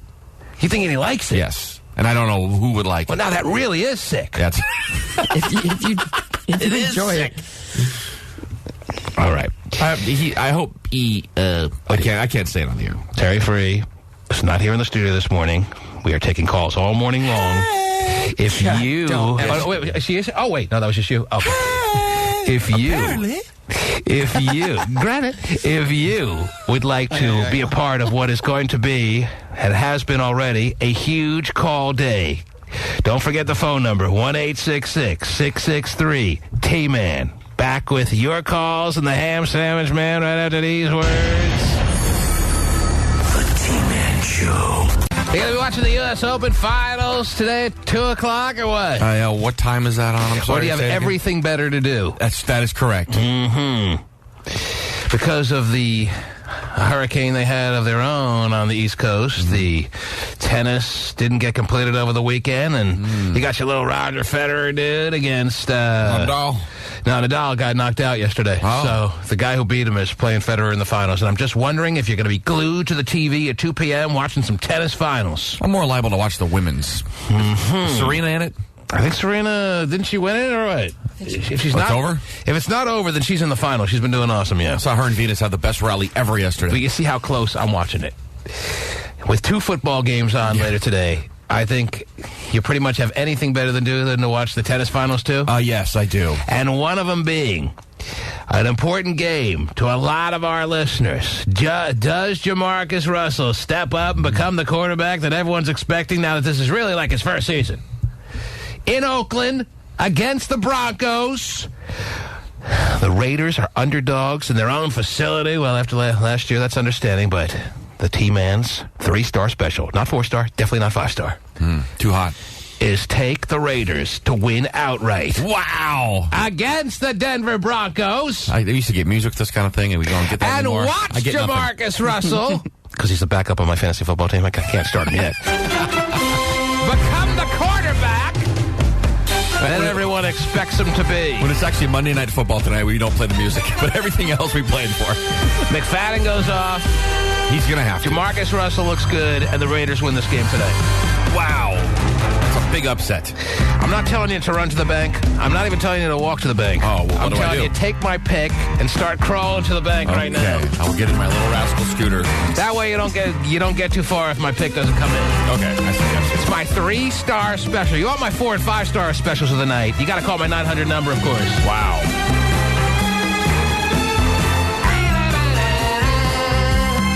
I know a lot of people's local team, the Seahawks, the Niners, not looking like world beaters. Yeah, when's basketball season? Let me tell you this. Let me just put it this way. So Seattle fans cannot watch the Sonics. Don't forget this. If you're feeling all down and distraught about your team. I am. I know you are. Yes. I know you're ready to pack it in for the season already. Every team I'm involved with is death. Anything I touch, anything I root for in my life sucks. Let me remind you of something that I'm sure you've forgotten. The year the Seahawks went to the Super Bowl, which was just 2 or 3 seasons ago, let's be honest, we're not looking back in the vast annals of history here. 2005. They began the season with a loss on the road. I know you don't remember that. No, I do. I see your face right now. I remember vividly because my buddy said he's never going to buy season tickets ever again. And he wrote a note and signed it and gave it to his wife. And yet she didn't hold him to him. The year the Seahawks went to the Super Bowl and should have won, but the refs saw it differently. That's right. I forgot about that. Travis Day! They lost on the road in game 1. They did. And they were 2-2 after 4 games. Was that at Jacksonville? Then, of course, they ran off 11 straight. But they did, with injured receivers, too. And wound up losing the final game of the season to go 13-3 and win their way through the playoffs to get to the Super Bowl, which they outplayed the Steelers. It's a whole other issue. I've been through this before. And got screwed by the rest. But anyway, I'm just saying, just because your team lost game 1, yes. A lot of teams that win game 1 of the NFL season, they get heavily overhyped with expectations by their fans. And you watch how fast a lot of those teams get the air taken out of their balloon. All right? I'm not even seeing any reason to get excited. Hey, is Dumpy going to call back in today? Because we need an update from Dump Truck Guy. I hope he understands that. After all that he talked about on Friday, after all he laid out on the table, his first single weekend in like 15, 16 years, he's not going to call and check in. I still got to get back to the ham sandwich man. I know that. He's still waiting on hold. But understand that I got to get an update on how Dump Truck Guy's weekend was before the end of the morning. See, Terry would have reminded me. But Terry's not here in the studio this morning. Terry called in sick. And it's just us guys. It's just a guy show as far as your hosts are concerned this morning, ladies and gentlemen. And, that's kind of a guy show when she's here, though. With that voice? It's probably more of a guy show with her here. We're femming up a bit here. Tarting it up while she's gone. That's right. We're dating and femming it up a bit this morning. Yeah. And Terry and her big balls will be back tomorrow morning. Wow. So, we hope that she comes back as soon as possible. But in the meantime, you have us, and we're taking a lot of calls because we don't have Terry's pile of stories. We do have our pile of pastries, though.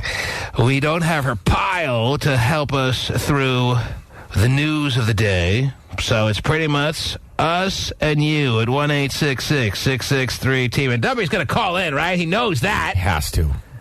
Yeah, we got back together. Oh, geez. I don't want to hear that. We're better than ever.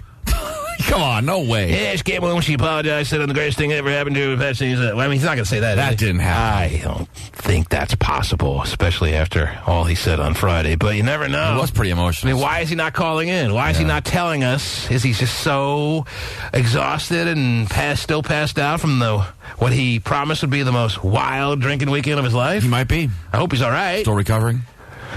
I got to get an update on some level here. At some point, he's going to call us, right? You going to call him? Can you call him? All right. A Pastry Dave is calling. Terry's going to eat him. Hammy, but first, back to you. Now, let me see if I understand what we've talked about thus far, Hammy.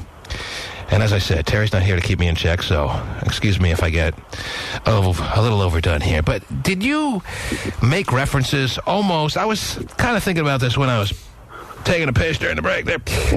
You almost kind of have the feeling that the ham sandwich man enjoys. He called himself Mr. Cleanup. I don't get he almost enjoys being the second man in this tag team match that sometimes takes place in sexual arenas of our world. It did sound like you liked it a little. I almost get the sense that you're not dreading the times that you have to be second man in. If you're calling yourself Mr. Clean, if you're calling yourself Mr. Cleanup, it's almost alluding to the fact that I didn't put this together during the last segment, but I put it together during the break, that you enjoy being the second man in. The T-man, the second man, the third man, the end of the line. Third the big typhoon. You like taking the anchor leg? Man, I take it today, I take it tomorrow, and I take it on the Sunday. No, I understand that you're saying you take it. There's a difference between saying I take it and I like it. I enjoy it, yes. Oh, man. If you're calling yourself Mr. Cleanup, that's more than you just taking it. So that's true. That's not me. What I put together is actually the fact that you don't just say, hey, I'll take it any day, which a lot of guys would. You're saying a completely different thing. You're saying, I enjoy it. I have a name for myself. I'm Mr. Cleanup. See, man, I've been this way every day of my life, and ain't nothing changed. I guess I'm just exposing some new information today. Yeah, you are. And not that you could be any stranger of a guy in anyone's mind. We all know you're a unique individual. But this is certainly an interesting wrinkle to take in this morning. It's not that you just take it. Would you say you prefer it? You don't prefer being second or third as opposed to getting, being first up, right? Well, it just depends on my status, and the status is, if I got a train going on. Okay, so a train is different. If you're 2-on-1 in the same moment, that's a different situation than what we're talking about here. Because I got to be honest, Ham Sandwich Man, and I'm not saying me and you are direct like twins or there are a lot of similarities. We certainly have made a friendship over the years, and some of the things that make you intrigued and make you become friends with someone is that they're different than you. But I got to be honest with you. I could never, assuming I knew that the man that technically could have gone before me finished the job, if you know what I'm saying. If I knew that the man and didn't have any, I could never be the second man in. So basically, you saying, and you love it. That's basically, man. You saying you could never run a train with somebody. No, I didn't say that. I didn't say that. Isn't that what a train is? One after another.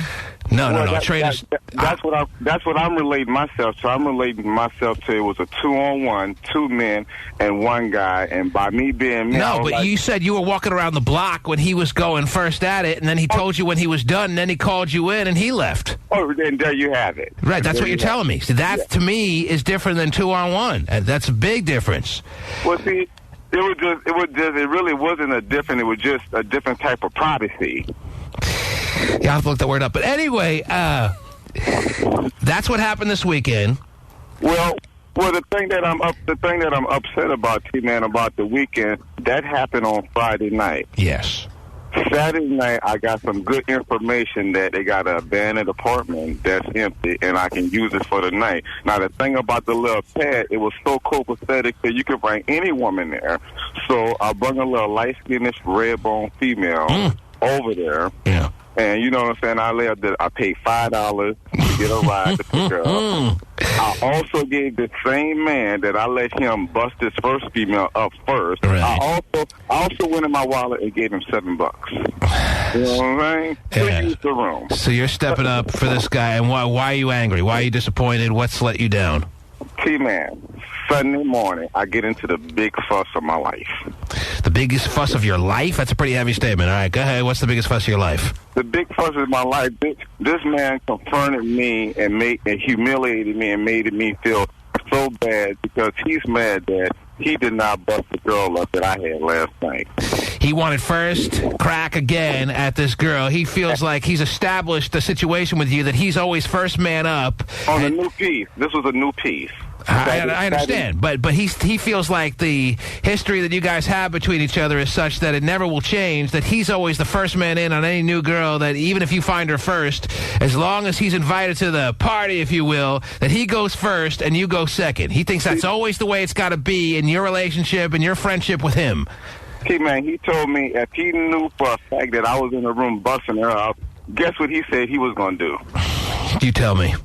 This man told me if he would have knew for a fact I was in the back room busting this woman up, he was going to kick the door down. Kick the door down and do what? I don't know what he was going to do. You know what I'm saying? I'm in the middle of fussing. What you going to do? What you about to put down your rape game? You know what I'm saying? All right, so how is the relationship now with you and your friend here? Is the friendship over? Are you that insulted that you're not going to be hanging with this this guy anymore? What's the status? Well, see, man, my status is that I don't hold a grudge on people, but don't take nothing from me. Okay, Yes, fine, but you got to understand that you call yourself Mr. Cleanup. You call yourself a guy that, as I just said, seems to enjoy being second man in, and the guy feels like he's a little confused as to why he didn't get to go first with this new girl. That's always been the way it's been with you guys. He was just a little startled, maybe. He's not maybe angry at you, although maybe that's how he expressed it. He was just surprised. You know what? That's a very good point. He's very selfish now. He's gotten accustomed to a certain style with you. And that's my bad for doing that. Can you be the second man in? Am I the only one in this studio? I'm going to pass. I believe that I'm probably in the minority of guys here. I'm not saying that most guys would feel my way. And we all appreciate, I'm sure there are a lot of women out there who more than love the prospect of having one guy come in after another when you're in an abandoned apartment and $5, please. And having I'm sorry, $7. Your needs taken care of by multiple guys. I'm sure a lot of women who are listening right now find that prospect attractive. See, man, yes. Have you got the right tool at the right time? Yes. But a lot of women is going to find it attractive. Okay. After a guy is done crushing a woman, yes, and I know that he's completed all the way through the whole situation, I can't then be the next guy in. I know that maybe it's just me and my germophobic ways, but I can't do that. Vinnie the Pooh's shaking his head like he doesn't agree. You're fine with being in certain situations. Maybe not. You're going to nickname yourself Mr. Cleanup Man, but you could easily be the second guy in. I ain't really tripping about it, you know. It's like the old joke Jeff Ross tells about going out with a porn star. She says, I work Tuesday, Wednesday. How about we go out Thursday? He goes, how about Monday? You know? I mean, it's like, who wants to go last? Oh, jeez.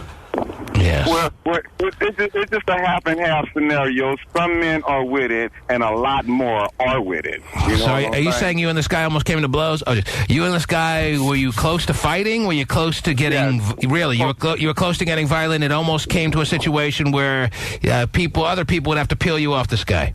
Well, I don't know who was going to peel who off, but I'm going to let it... It was pretty close to fighting, and I couldn't understand why, because this was my woman, my friend.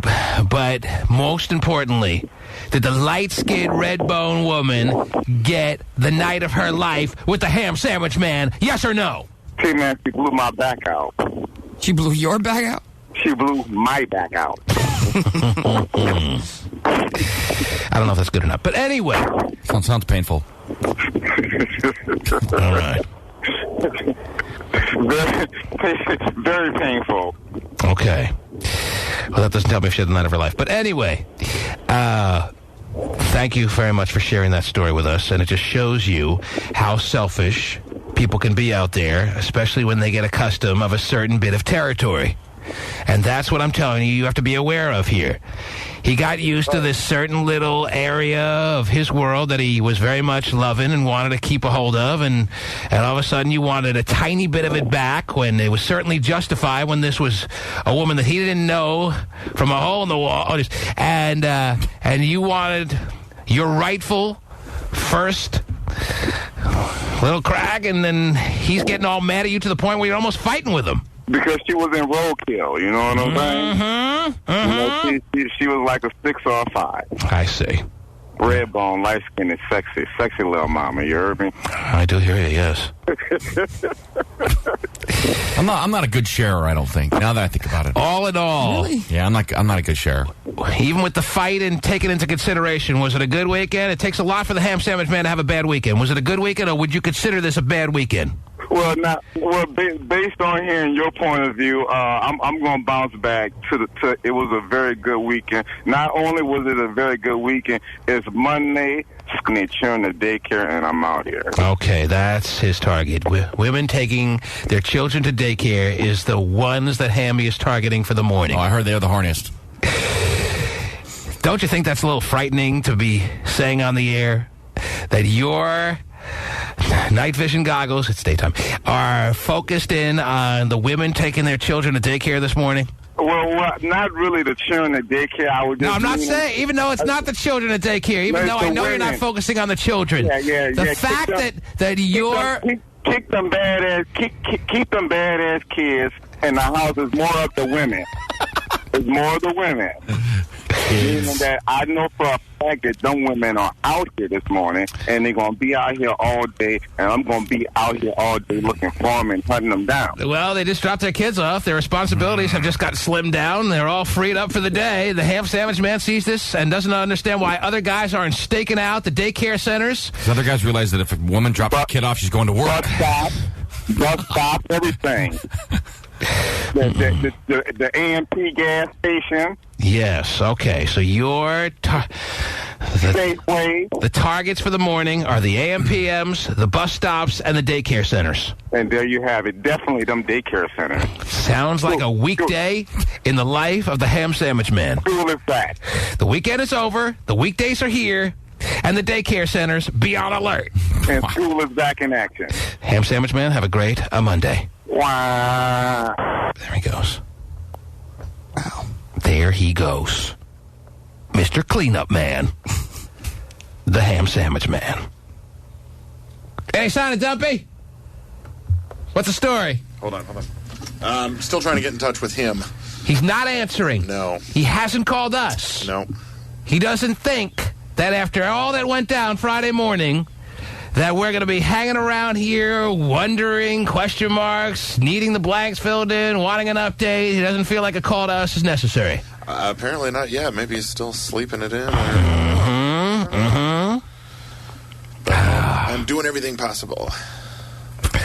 Who's the person saying that ham sandwich man is ridiculous? Who's that person? Let me take. Sounds good. Who's this? Hello? Hello? Yes, you're on the air. Who are you? Hi. Hey, T-Man. I saw your call just pop up, and I just wanted you to... I believe equal time is necessary here. The ham sandwich man just spelled out what his day, what his week's going to be like, what his weekend was just like, and you took it all in as he's a ridiculous man and paints a brush of all men being ridiculous. And I would like to know if you would like to lay your thoughts out on the air. Go ahead. Well, not all men, but all men that think like him. And So all his men. friend. I can't believe that these guys are even coming to a small argument about a female who has no respect for herself. So any woman... Carrying her body. Her fault, though. I see. So let me see if I understand this blanket statement you've just made. Any woman, and there's no ifs, ands, or buts about it, any woman who lets two men have at her in one night has absolutely no respect for herself. There's no two ways about it. None. Wow. And if Is that a these guys fair were comment? friends- What is your name? I don't see your name up at the call board. What is your name? Lene. Is Lene making a fair comment or not? Is this too much of a generalization? Oh, jeez. There goes Lene. She's gone. She said what she needed to say, and she's moved on. Like someone just turned off the old Atari. Or maybe, I missed the old Atari. Oh, yeah. Maybe she got cut off by the two men that just had at her last night. Oh, man. But that's her opinion, though. That's what Of course it's her opinion. She's not stating fact, but From a survey. we're wondering if her opinion is a valid one that most people would agree with, or is it too general? She's saying there's no two ways about it. You could be a woman who's done great things in your life all through it and given to charities and helped old people across the street and helped a wounded animal and what other good things do people do out there? You're asking the wrong guy. Done, those things, and it doesn't matter. If you've let two men have at you in the same night, you are a despicable female creature. No respect for yourself. Who has no respect for herself, and no one will ever really have any respect for you, period. It's too bad because I only like to sleep with women who have respect for themselves. Those are my only kinds. That'd be a damn shame if women out there had no ability to have any respect for themselves. So the entire scope of your life is wiped away. And even if the entire history of your life was filled with great deeds and great things and wondrous times and great contributions, if on one night you let two men have at your ass, it's over, no respect, you're horrible, end of story. Is that what she's telling me? Is that true? Sounds Is like that it. fair? You just don't want to discourage women from letting have men run trains on them. It's kind of a cool idea for women to think that's cool or all right. See, I'm more in the mode of thinking two guys at once or three guys at once on a woman is a train. But I think you're probably right. At once, though? Yes. Not at once. I know it's more classically defined as just one after the other. That's truly a train, but I don't know. It makes more sense I don't want to get off the physically, though. I see what you're saying. It makes more sense physically. Mm-hmm. Because they're all connected. That's right. Yeah. I know what you're saying. Anyway, I don't want to get sidetracked here. Lene just made an interesting comment that I want to know what the consensus is here. Does it wipe away your entire, what could have been, a wondrous life? Who out there has a wondrous, just a life to be admired like crazy? There's no one? Fresh out. I just checked everybody. Yeah, fresh out. Is Mother Teresa still alive? She is not. I hate to bring her up in this conversation. She is really not alive. Almost, okay. She was a miserable person, geez. though. She wasn't happy at all. Mm-hmm. She might be the one person that was happy. I think Bill Gates is probably happy, too. Okay, well, he's a guy. I'm trying to bring up a woman who's the greatest example of a woman who's put together just the most admirable lifetime existence ever known. If she were to have one night where two guys had at her, is she just an absolute low life, yes or no? According to that woman, yes. I want to know if other people feel that way, especially the way I'm phrasing it. I'm going beyond the Call of Duty to explain it in a certain way to see how people feel out there. Now, is this like the woman who Hammy had, like in the $5 place, the whole routine, or is this at a, nice hotel with a couple of handsome guys? It could be at a hotel, and at a hotel party. All of a sudden, this girl who's had a great life maybe has a couple in her. Maybe it's not to the point where she doesn't know what's going on, but she just decides on a given night, for whatever reason, I'm going to let two guys have sex with me tonight. So it doesn't matter if it's at a seedy place or a nice place. It doesn't matter. It doesn't matter. Lene thinks if you let two guys have at you on the same night, you have no respect for yourself, and you are absolutely a despicable creature. Even if it's Brad Pitt and George Clooney? You're still a scumbag? Even more so. Wow, okay. Those guys are gross. Rishi, you're on the air. Hello? Yes, your thoughts on this, please. All right. So I wanted to comment on Lene's very bold statement that any girl that has sex with two guys in one night, yes, is, basically she's just saying if she doesn't. She's saying basically two men. If you have two men at you in one night, you're absolutely a hoe. There's no two ways about it. No matter how great a person, no matter how conservative or prudish you've been all your life, maybe the most church-going religious person in the world. I don't know. Whatever you think makes a woman as wholesome as possible. If she has a night where two men have had at her, she's an outright hoe bag. Is that true or not true? I believe that's totally not true. Not true. Because just because your whole life you've been a decent person, you don't do anything bad, and one night you get a little too drunk, and you decide to be crazy. Someone out there had one in the ping, one of those. She's had the same conversation with her boyfriend. Save it for your pastor. Thanks for the call. 1-866-663 T-Man. I mean, I'm just saying if someone did get too drunk and to make that happen, I'm just saying like, if that did happen.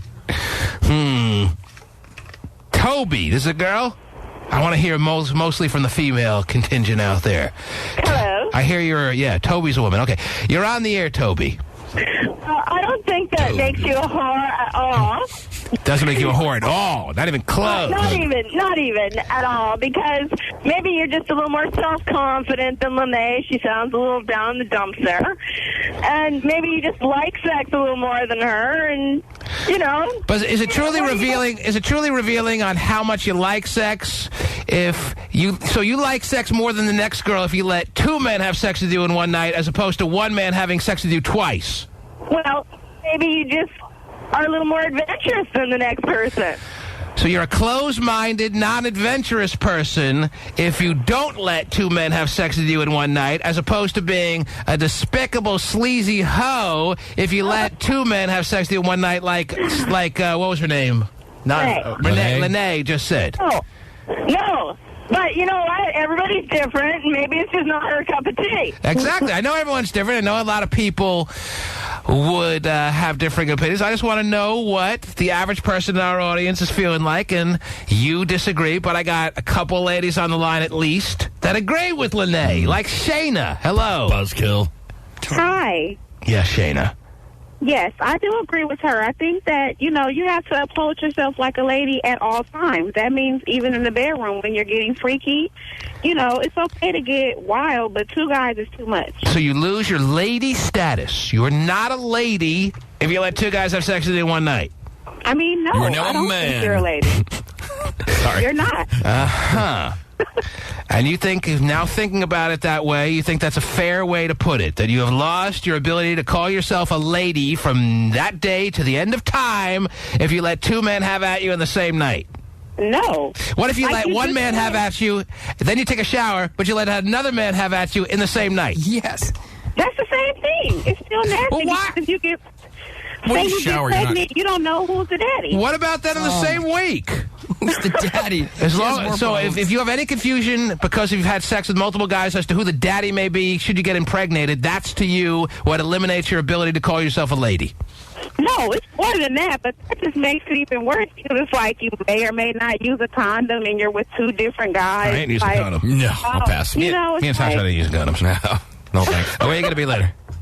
Where are you going to be, lady who's about to lose her lady status? Where are you going to be, lady? Later. All right, thanks for the call. Anyway, I don't think I was getting anywhere. Didn't sound like it. She's a stiff.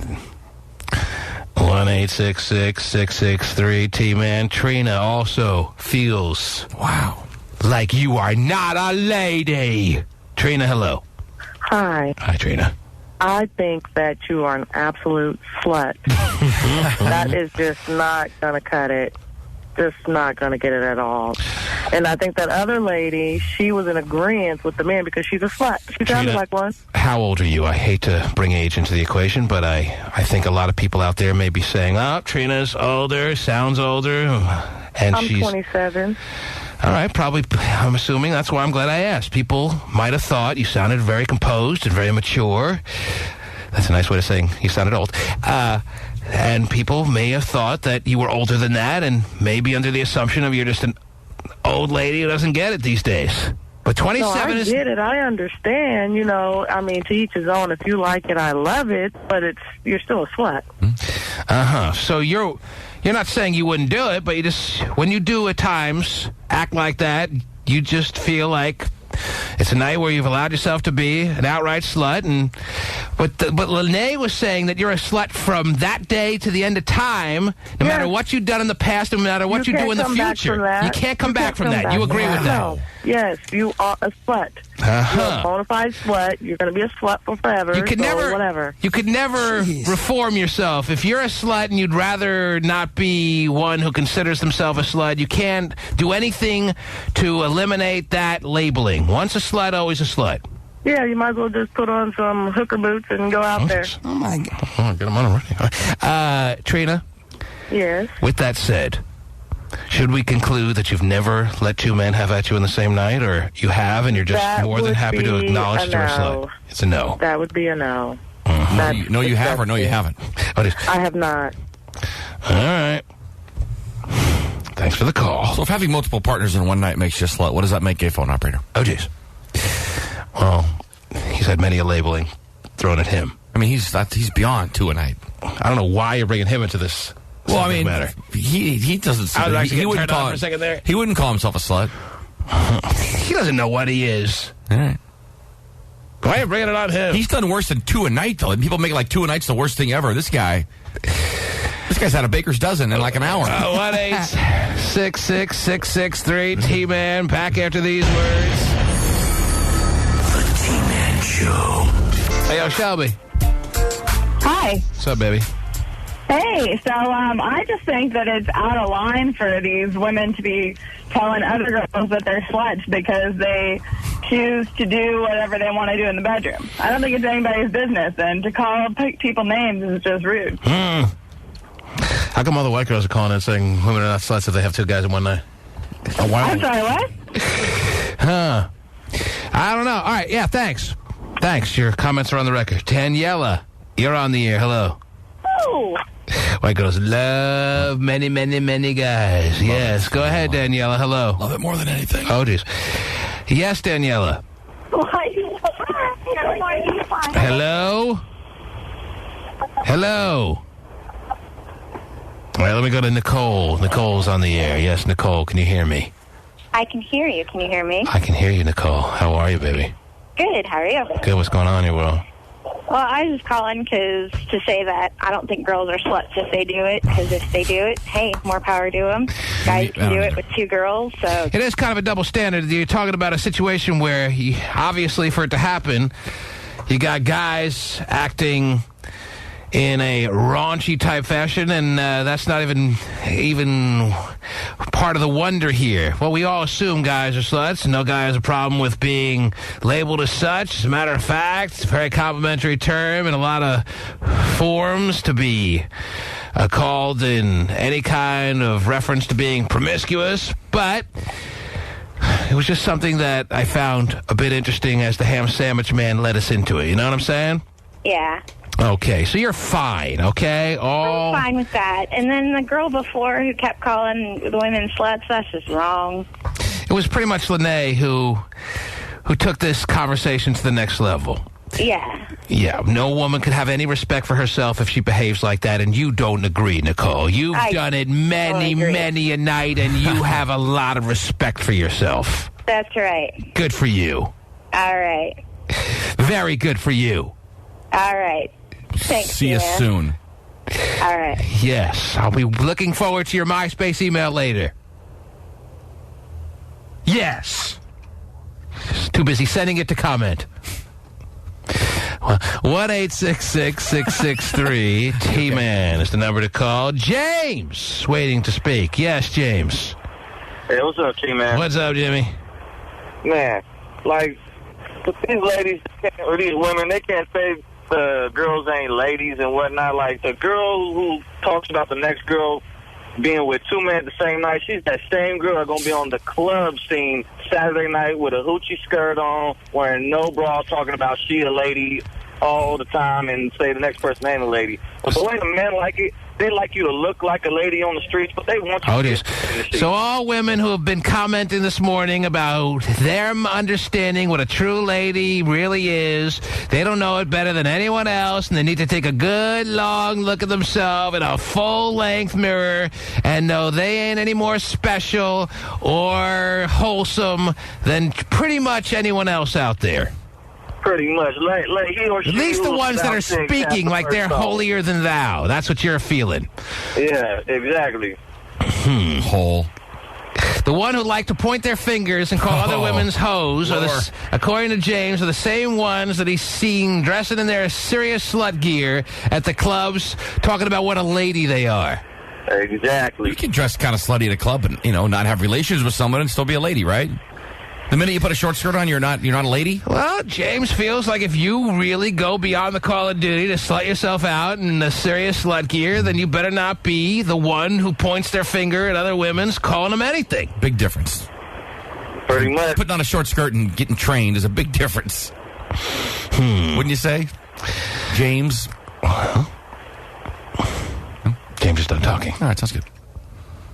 1-866-663-T-Man. Stephanie, you're on the air. Hello. Well, the first person to come down. Show what they're talking about.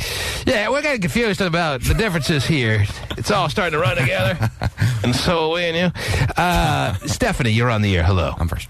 Hello. No problem. Yes, Stephanie, hello. You are so not any kind of tramp, hoe, slut, anything if you're enjoying yourself. As long as it falls under the heading of enjoyment, everything's a free-for-all. Everything's free reign. Just have fun in this world, and no one can call you a slut and have it really be a truthful label because of the things you do. I am a perfect lady. Is that what you're saying, public. is what I'm asking? Absolutely. I am a perfect lady in public, but my private life is my private life. I had a date last night, have one this afternoon, and have one tonight. And you may have sex with all 3 guys? But if you had sex with all 3 guys, I mean, you got to start to acknowledge that your behaviors are such that if other people want to consider you a slut, it wouldn't be unfair for them to feel that way. Well, you know what? They're entitled to their opinion. All right, that's a whole different thing. It's a whole different thing that they're entitled to their opinion than you saying they're wrong. Are you saying they're wrong? I'm saying that for me, that doesn't make me any less of a lady or anything.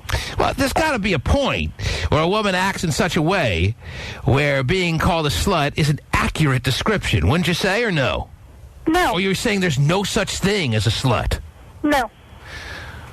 You like that one, huh? You know, I think if a woman can be a slut, so can a man, and I don't think anybody is. As long as you're having fun and being careful while doing it, then that's all that matters. It's just 3 dates lined up in a row. So is there going to be action, or?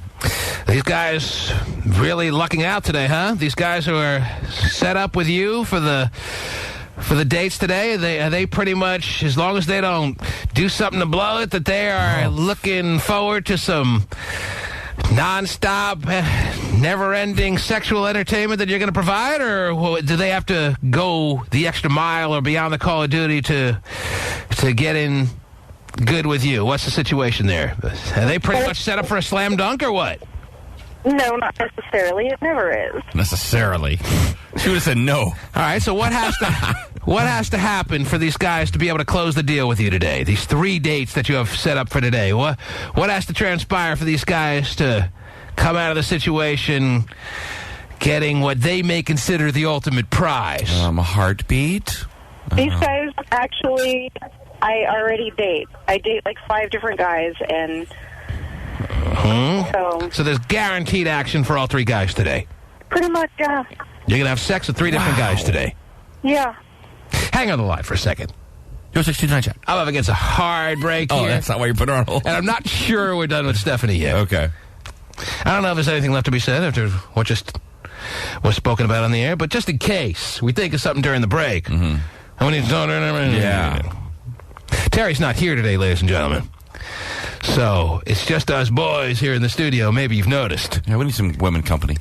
1-866-663-T-Man is the number to call. Back into these words. The T-Man Show. This is Noel Biederman and his service. Now, what is Ashley Madison? Ashley Madison is a dating service for married people. Married people. You heard right. This guy with his eye-catching billboard is actually helping people cheat on their spouses. Now we're putting Noel in the extra hot seat. How many? You heard of this site? There's like millions of people on this site, and it's strictly, they don't hide the fact that if you're married and looking for some extra love, this is the place to go. All right. It's like a less sleazy adultfriendfinder.com. Right.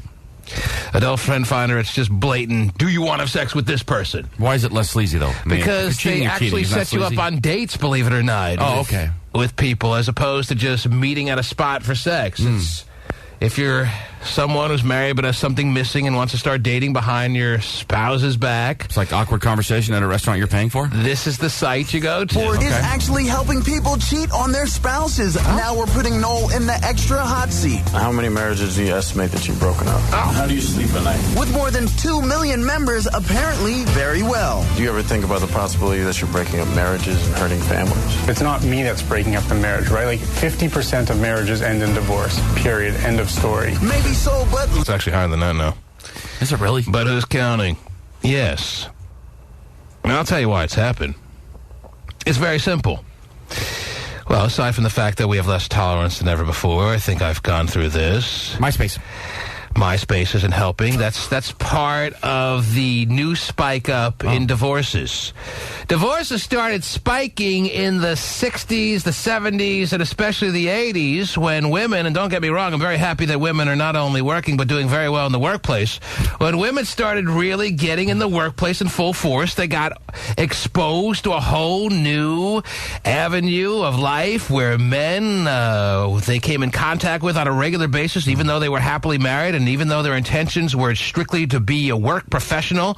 They couldn't help over time to develop relationships with men and find themselves slipping into situations where, whether they knew it was happening or not, they got emotional over a certain guy in the workplace, and that's why there was a spike in the divorce rate, especially in the 70s and 80s, and now a newfound spike. A whole new avenue has been opened to not just women, but men, called the Internet. The past 10 years, don't think it's a surprise. Don't think I'm making it more simple than it is. This is the reality of the situation. People have access to other people out there more than they did 10 years ago. The Internet started in force about 15 years ago when people in general didn't really get... The average person out there really didn't have true Internet access until maybe 7 or 8 years ago. And now everyone's on. Right. And now everyone has access to all kinds of people all over the world. At a high speed. That they never would have been able to get in touch with in the past.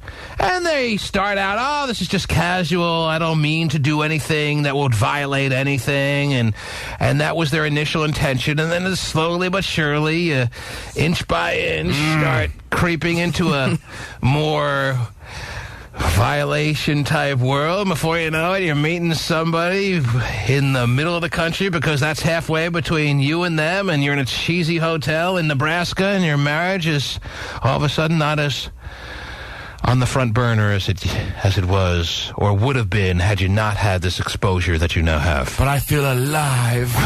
Yeah, and that may be the case. Okay. Wait till you're being crushed up against a sleazy hotel room wall in Nebraska. You'll never feel more alive. Mm-hmm. At least I feel alive in our relationship. Then when it's done, oh, what did I do? Don't think this is a coincidence that the ramping continues. The spikes continue in the divorce rate. And now it's sites strictly designated for people who are unhappy, looking for some help and some new love. So people are only Make it easy. They're only as faithful as their alternatives. There is some truth to that. That may be a cynical way of looking at it. Yeah, that sounds pretty cynical.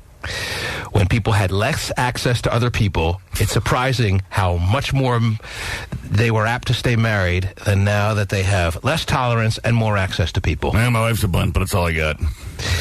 Dump truck guy described how his wife was going on MySpace every morning. He also described how his marriage has fallen apart on Friday. I would like to get an update on Dump Truck Guy this morning, or else my imagination's going to start kicking in as to all the possible scenarios that could be going on right now that he hasn't called in with an update. Does he have his wife in the trunk of a car locked in there driving down the highway right now? Does she have him at gunpoint with the gun that he says is his property? Who knows? All my possibilities are racing through my head now that he hasn't called in. He's got to call in before the end of the show. I agree. I'd love to hear. Or at least answer the phone when we call him, Pasty. What's the story? No response after calling him a couple times in the break there. No response. So you would think MySpace and those things would help marriages because guys realize, well, I better try a little harder because she can just go on MySpace and find the next boyfriend. As hard as you try, you may not be able to compete with the MySpace generation that we're living in. And really, it's a friends book thing now. People are Facebook.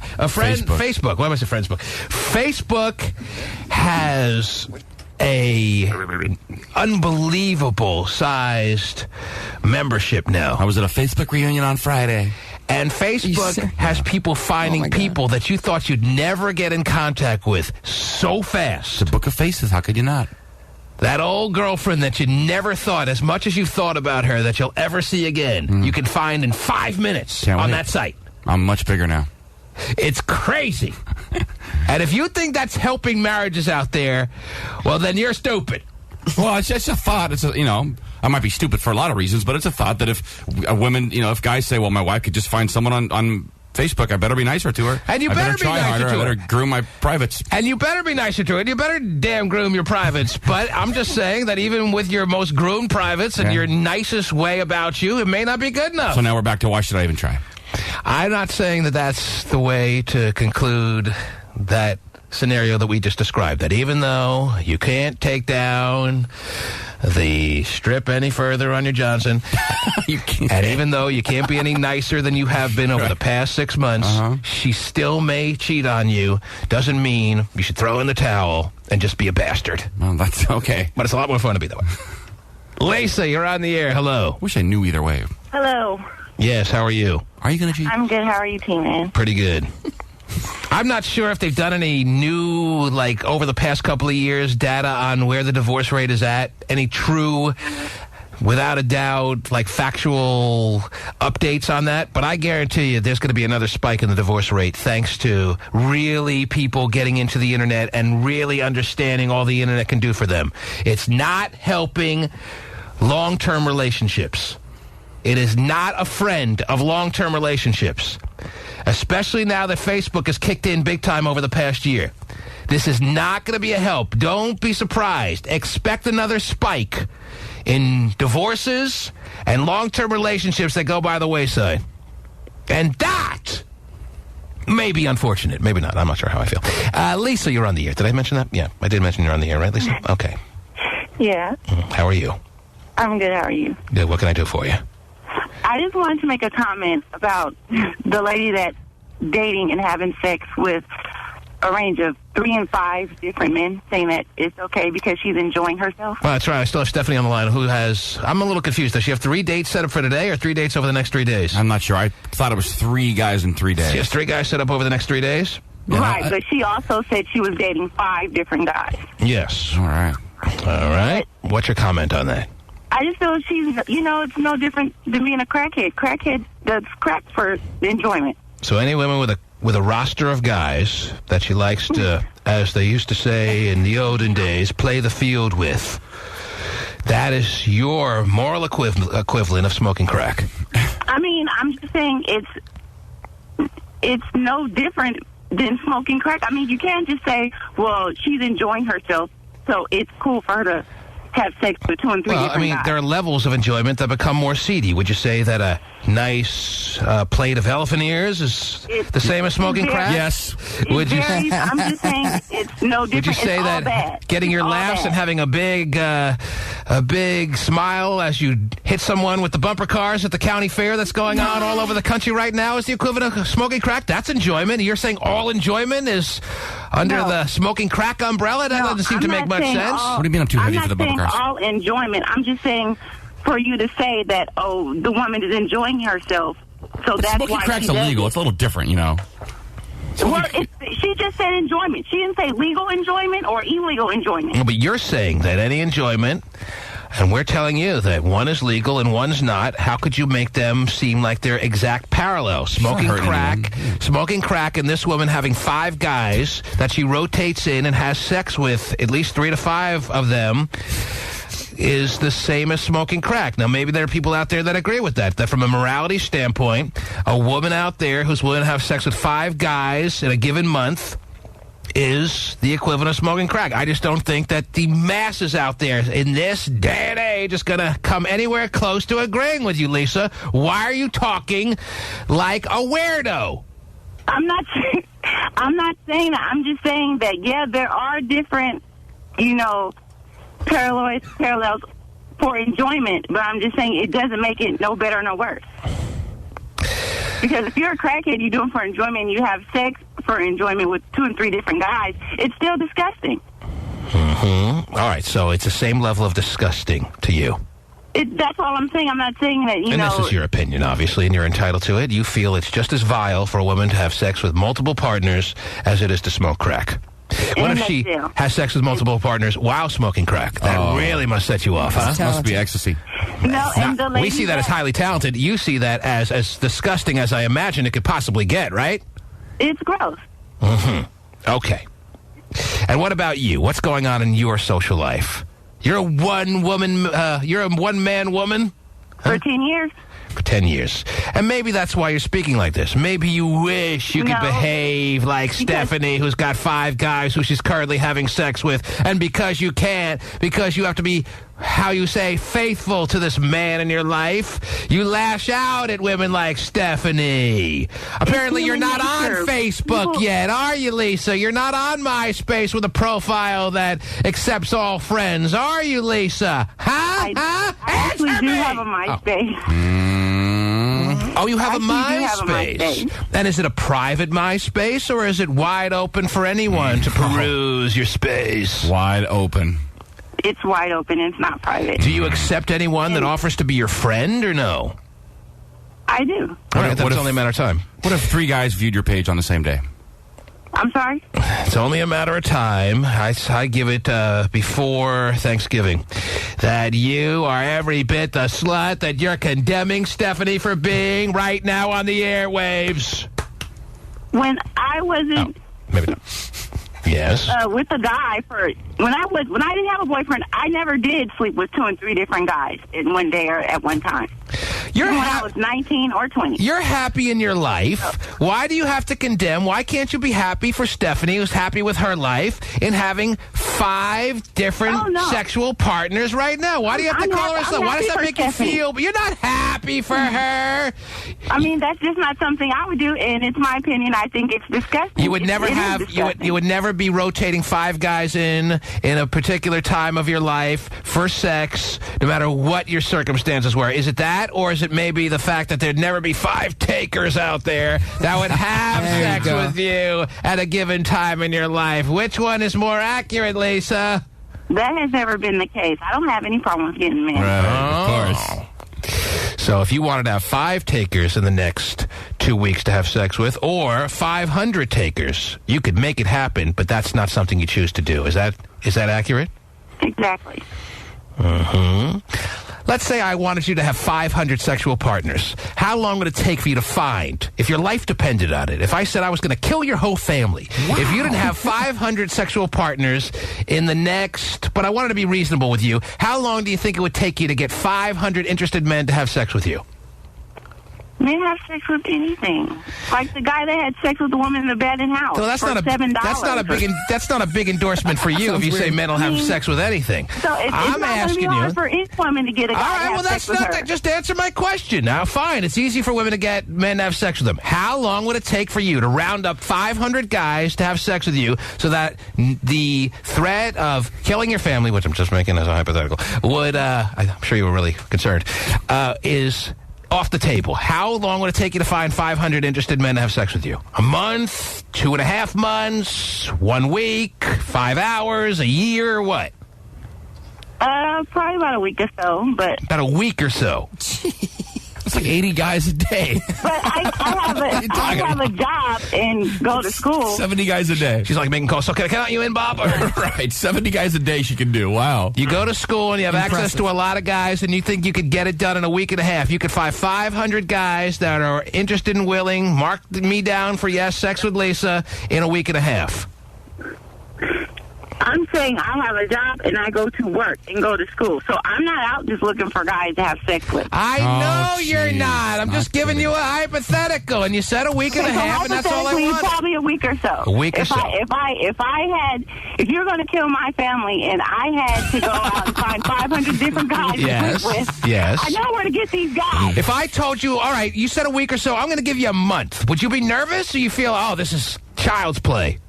Piece of cake. Piece of cake. No problem. Cake and candy from a baby. Why is cake so easy? You've never had an easy time with cake? Yeah, I guess I have. Easy as pie. Lisa, thanks for sharing your thoughts. I appreciate your honesty. Thank you. Your family is safe. Take care.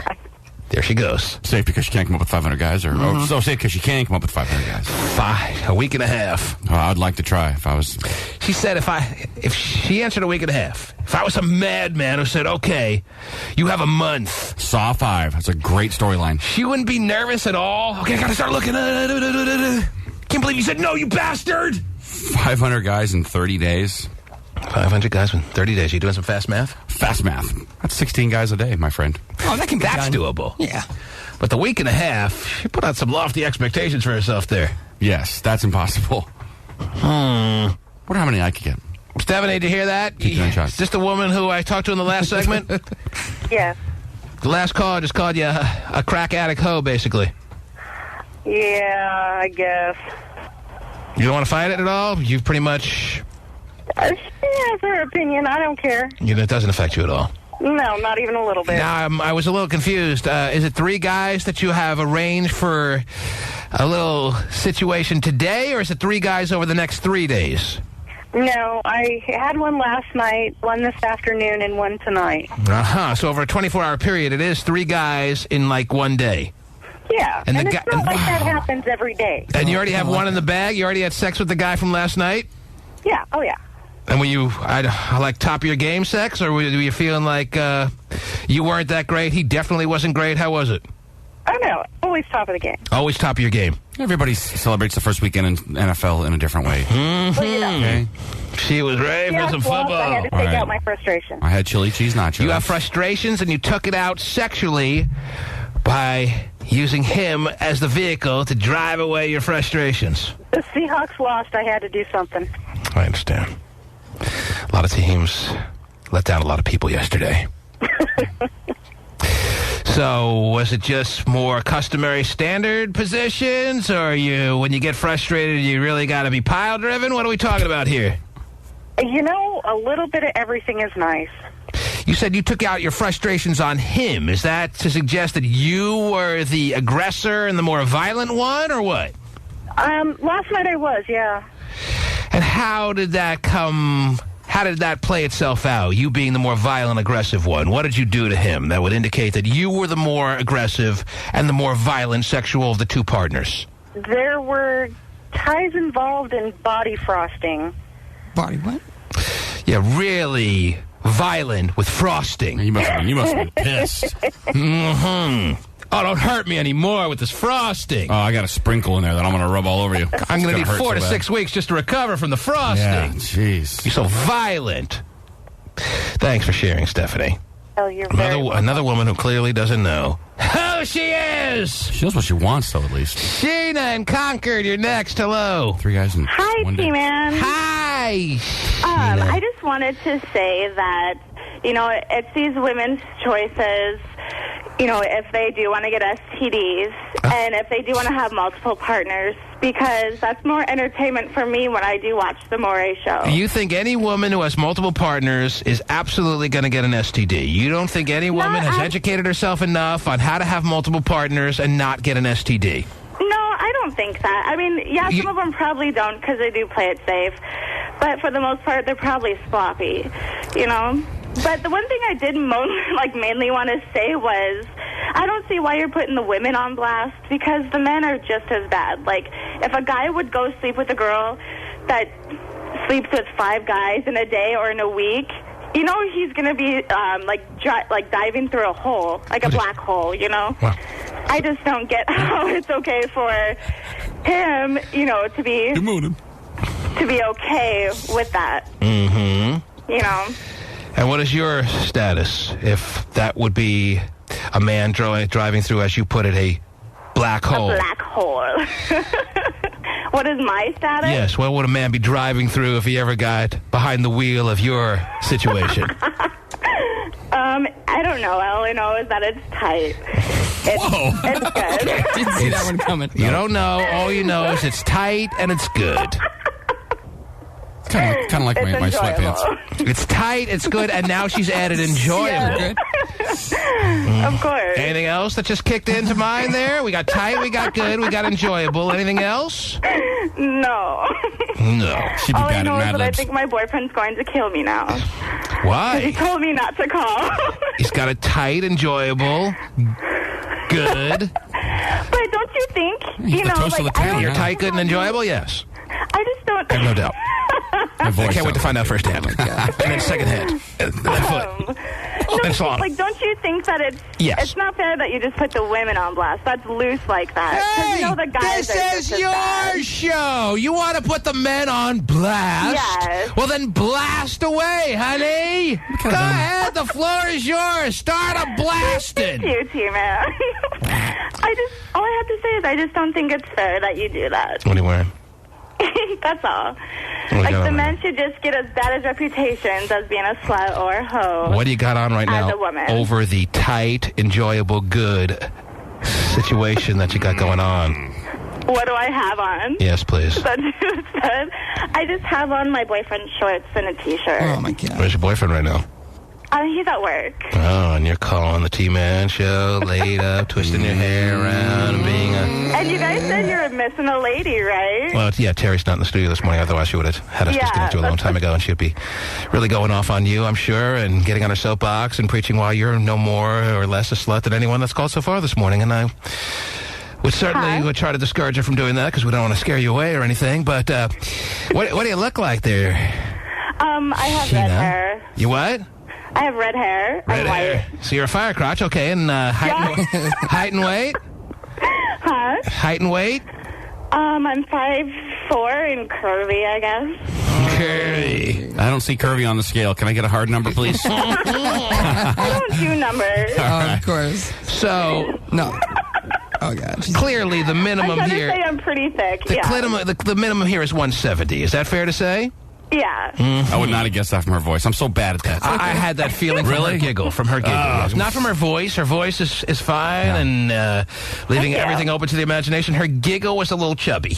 I see. I'm all over her voice. Yeah, exactly. And so am I right now. I'd have been disappointed again. My schlong is a walking giggle right now. I don't care how big she is. Anyway. Drive by her standing outside the mall and keep driving. So you got your boyfriend's shorts on right now? Yeah. Are they tight or are they loose? And what is the tag? How many X's are on the tag there? Just a 1X. 1X. I told you I have a booty. And you're looking like Muhammad Ali in one of those old school fights from 1974 or what? Yes. Like the John little Stockton shorts. Those tight little Everlast shorts. Yeah. Oh, yeah. Orlando Blackman from the old NBA days. Not gay, no. No, I don't think you're getting the point. But anyway. No, she sure isn't. Sheena, I'm really glad you called.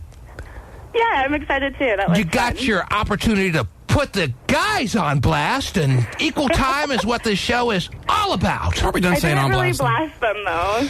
Haven't we moved on don't really- from putting people on blast to putting them on Front Street? Yeah. Okay, thank you, Sheena, for the call. Yeah, thank Take you. it. Yes. You don't meet a lot of Sheenas. Redhead Sheena, though, makes sense for some reason. All right, there she goes.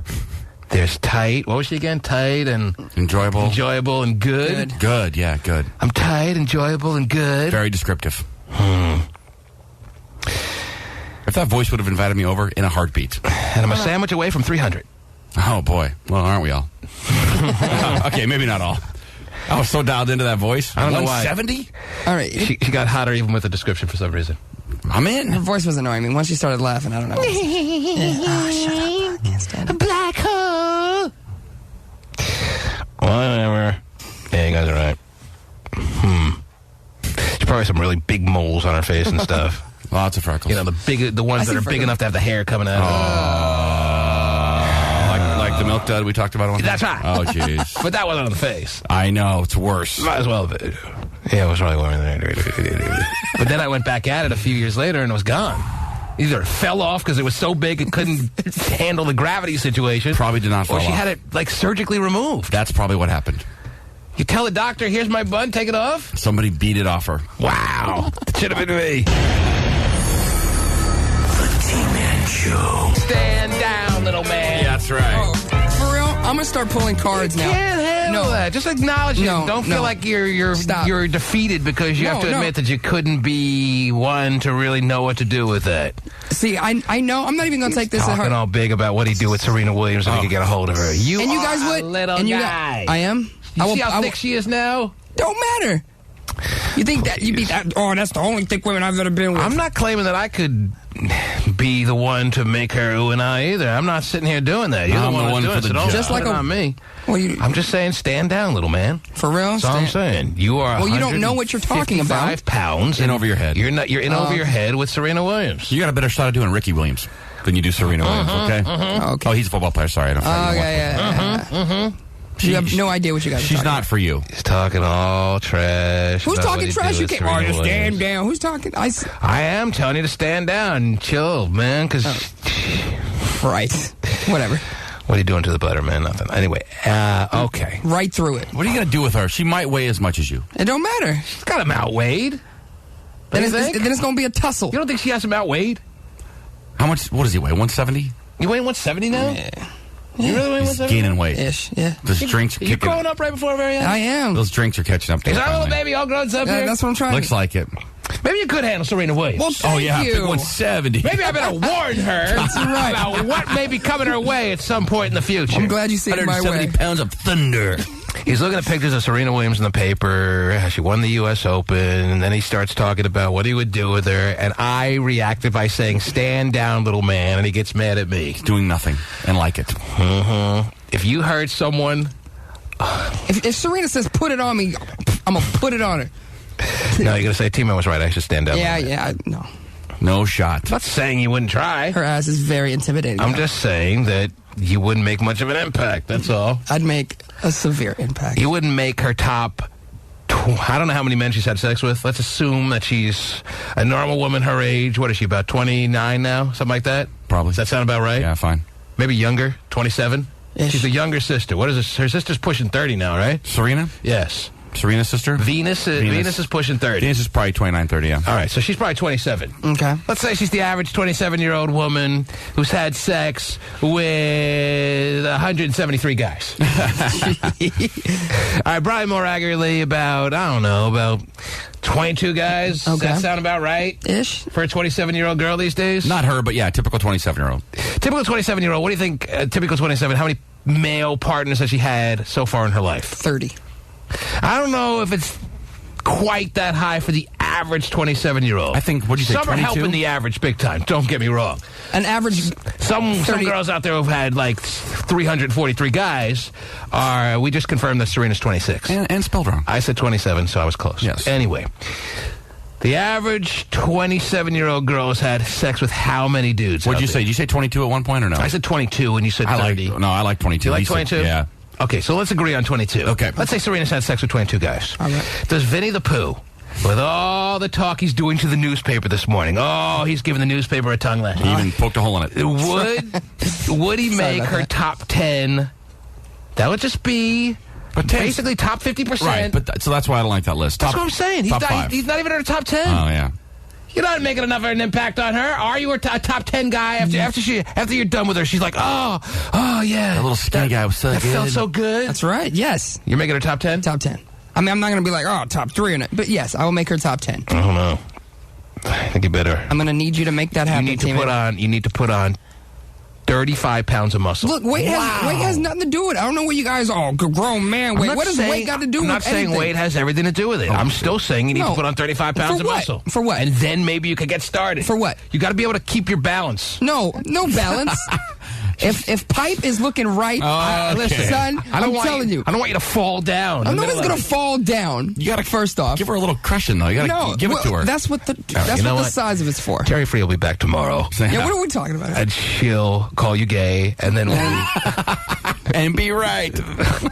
God, you guys, idiots. To all the people that didn't make it on this morning. But if you look like Serena, call 229 Chat. And I'll prove you wrong. Baby. She's like one of your top 3 of all time. Oh my right? gosh, you don't even know. What would you do with it? What would you do with it? I'm not suggesting I'm better than the average guy. Top 1! Oh, she would at least feel like she's being with someone equivalent in size. No. How? Just because you're bigger? Hotshot thinks he's an impact and you're not. Just because he's...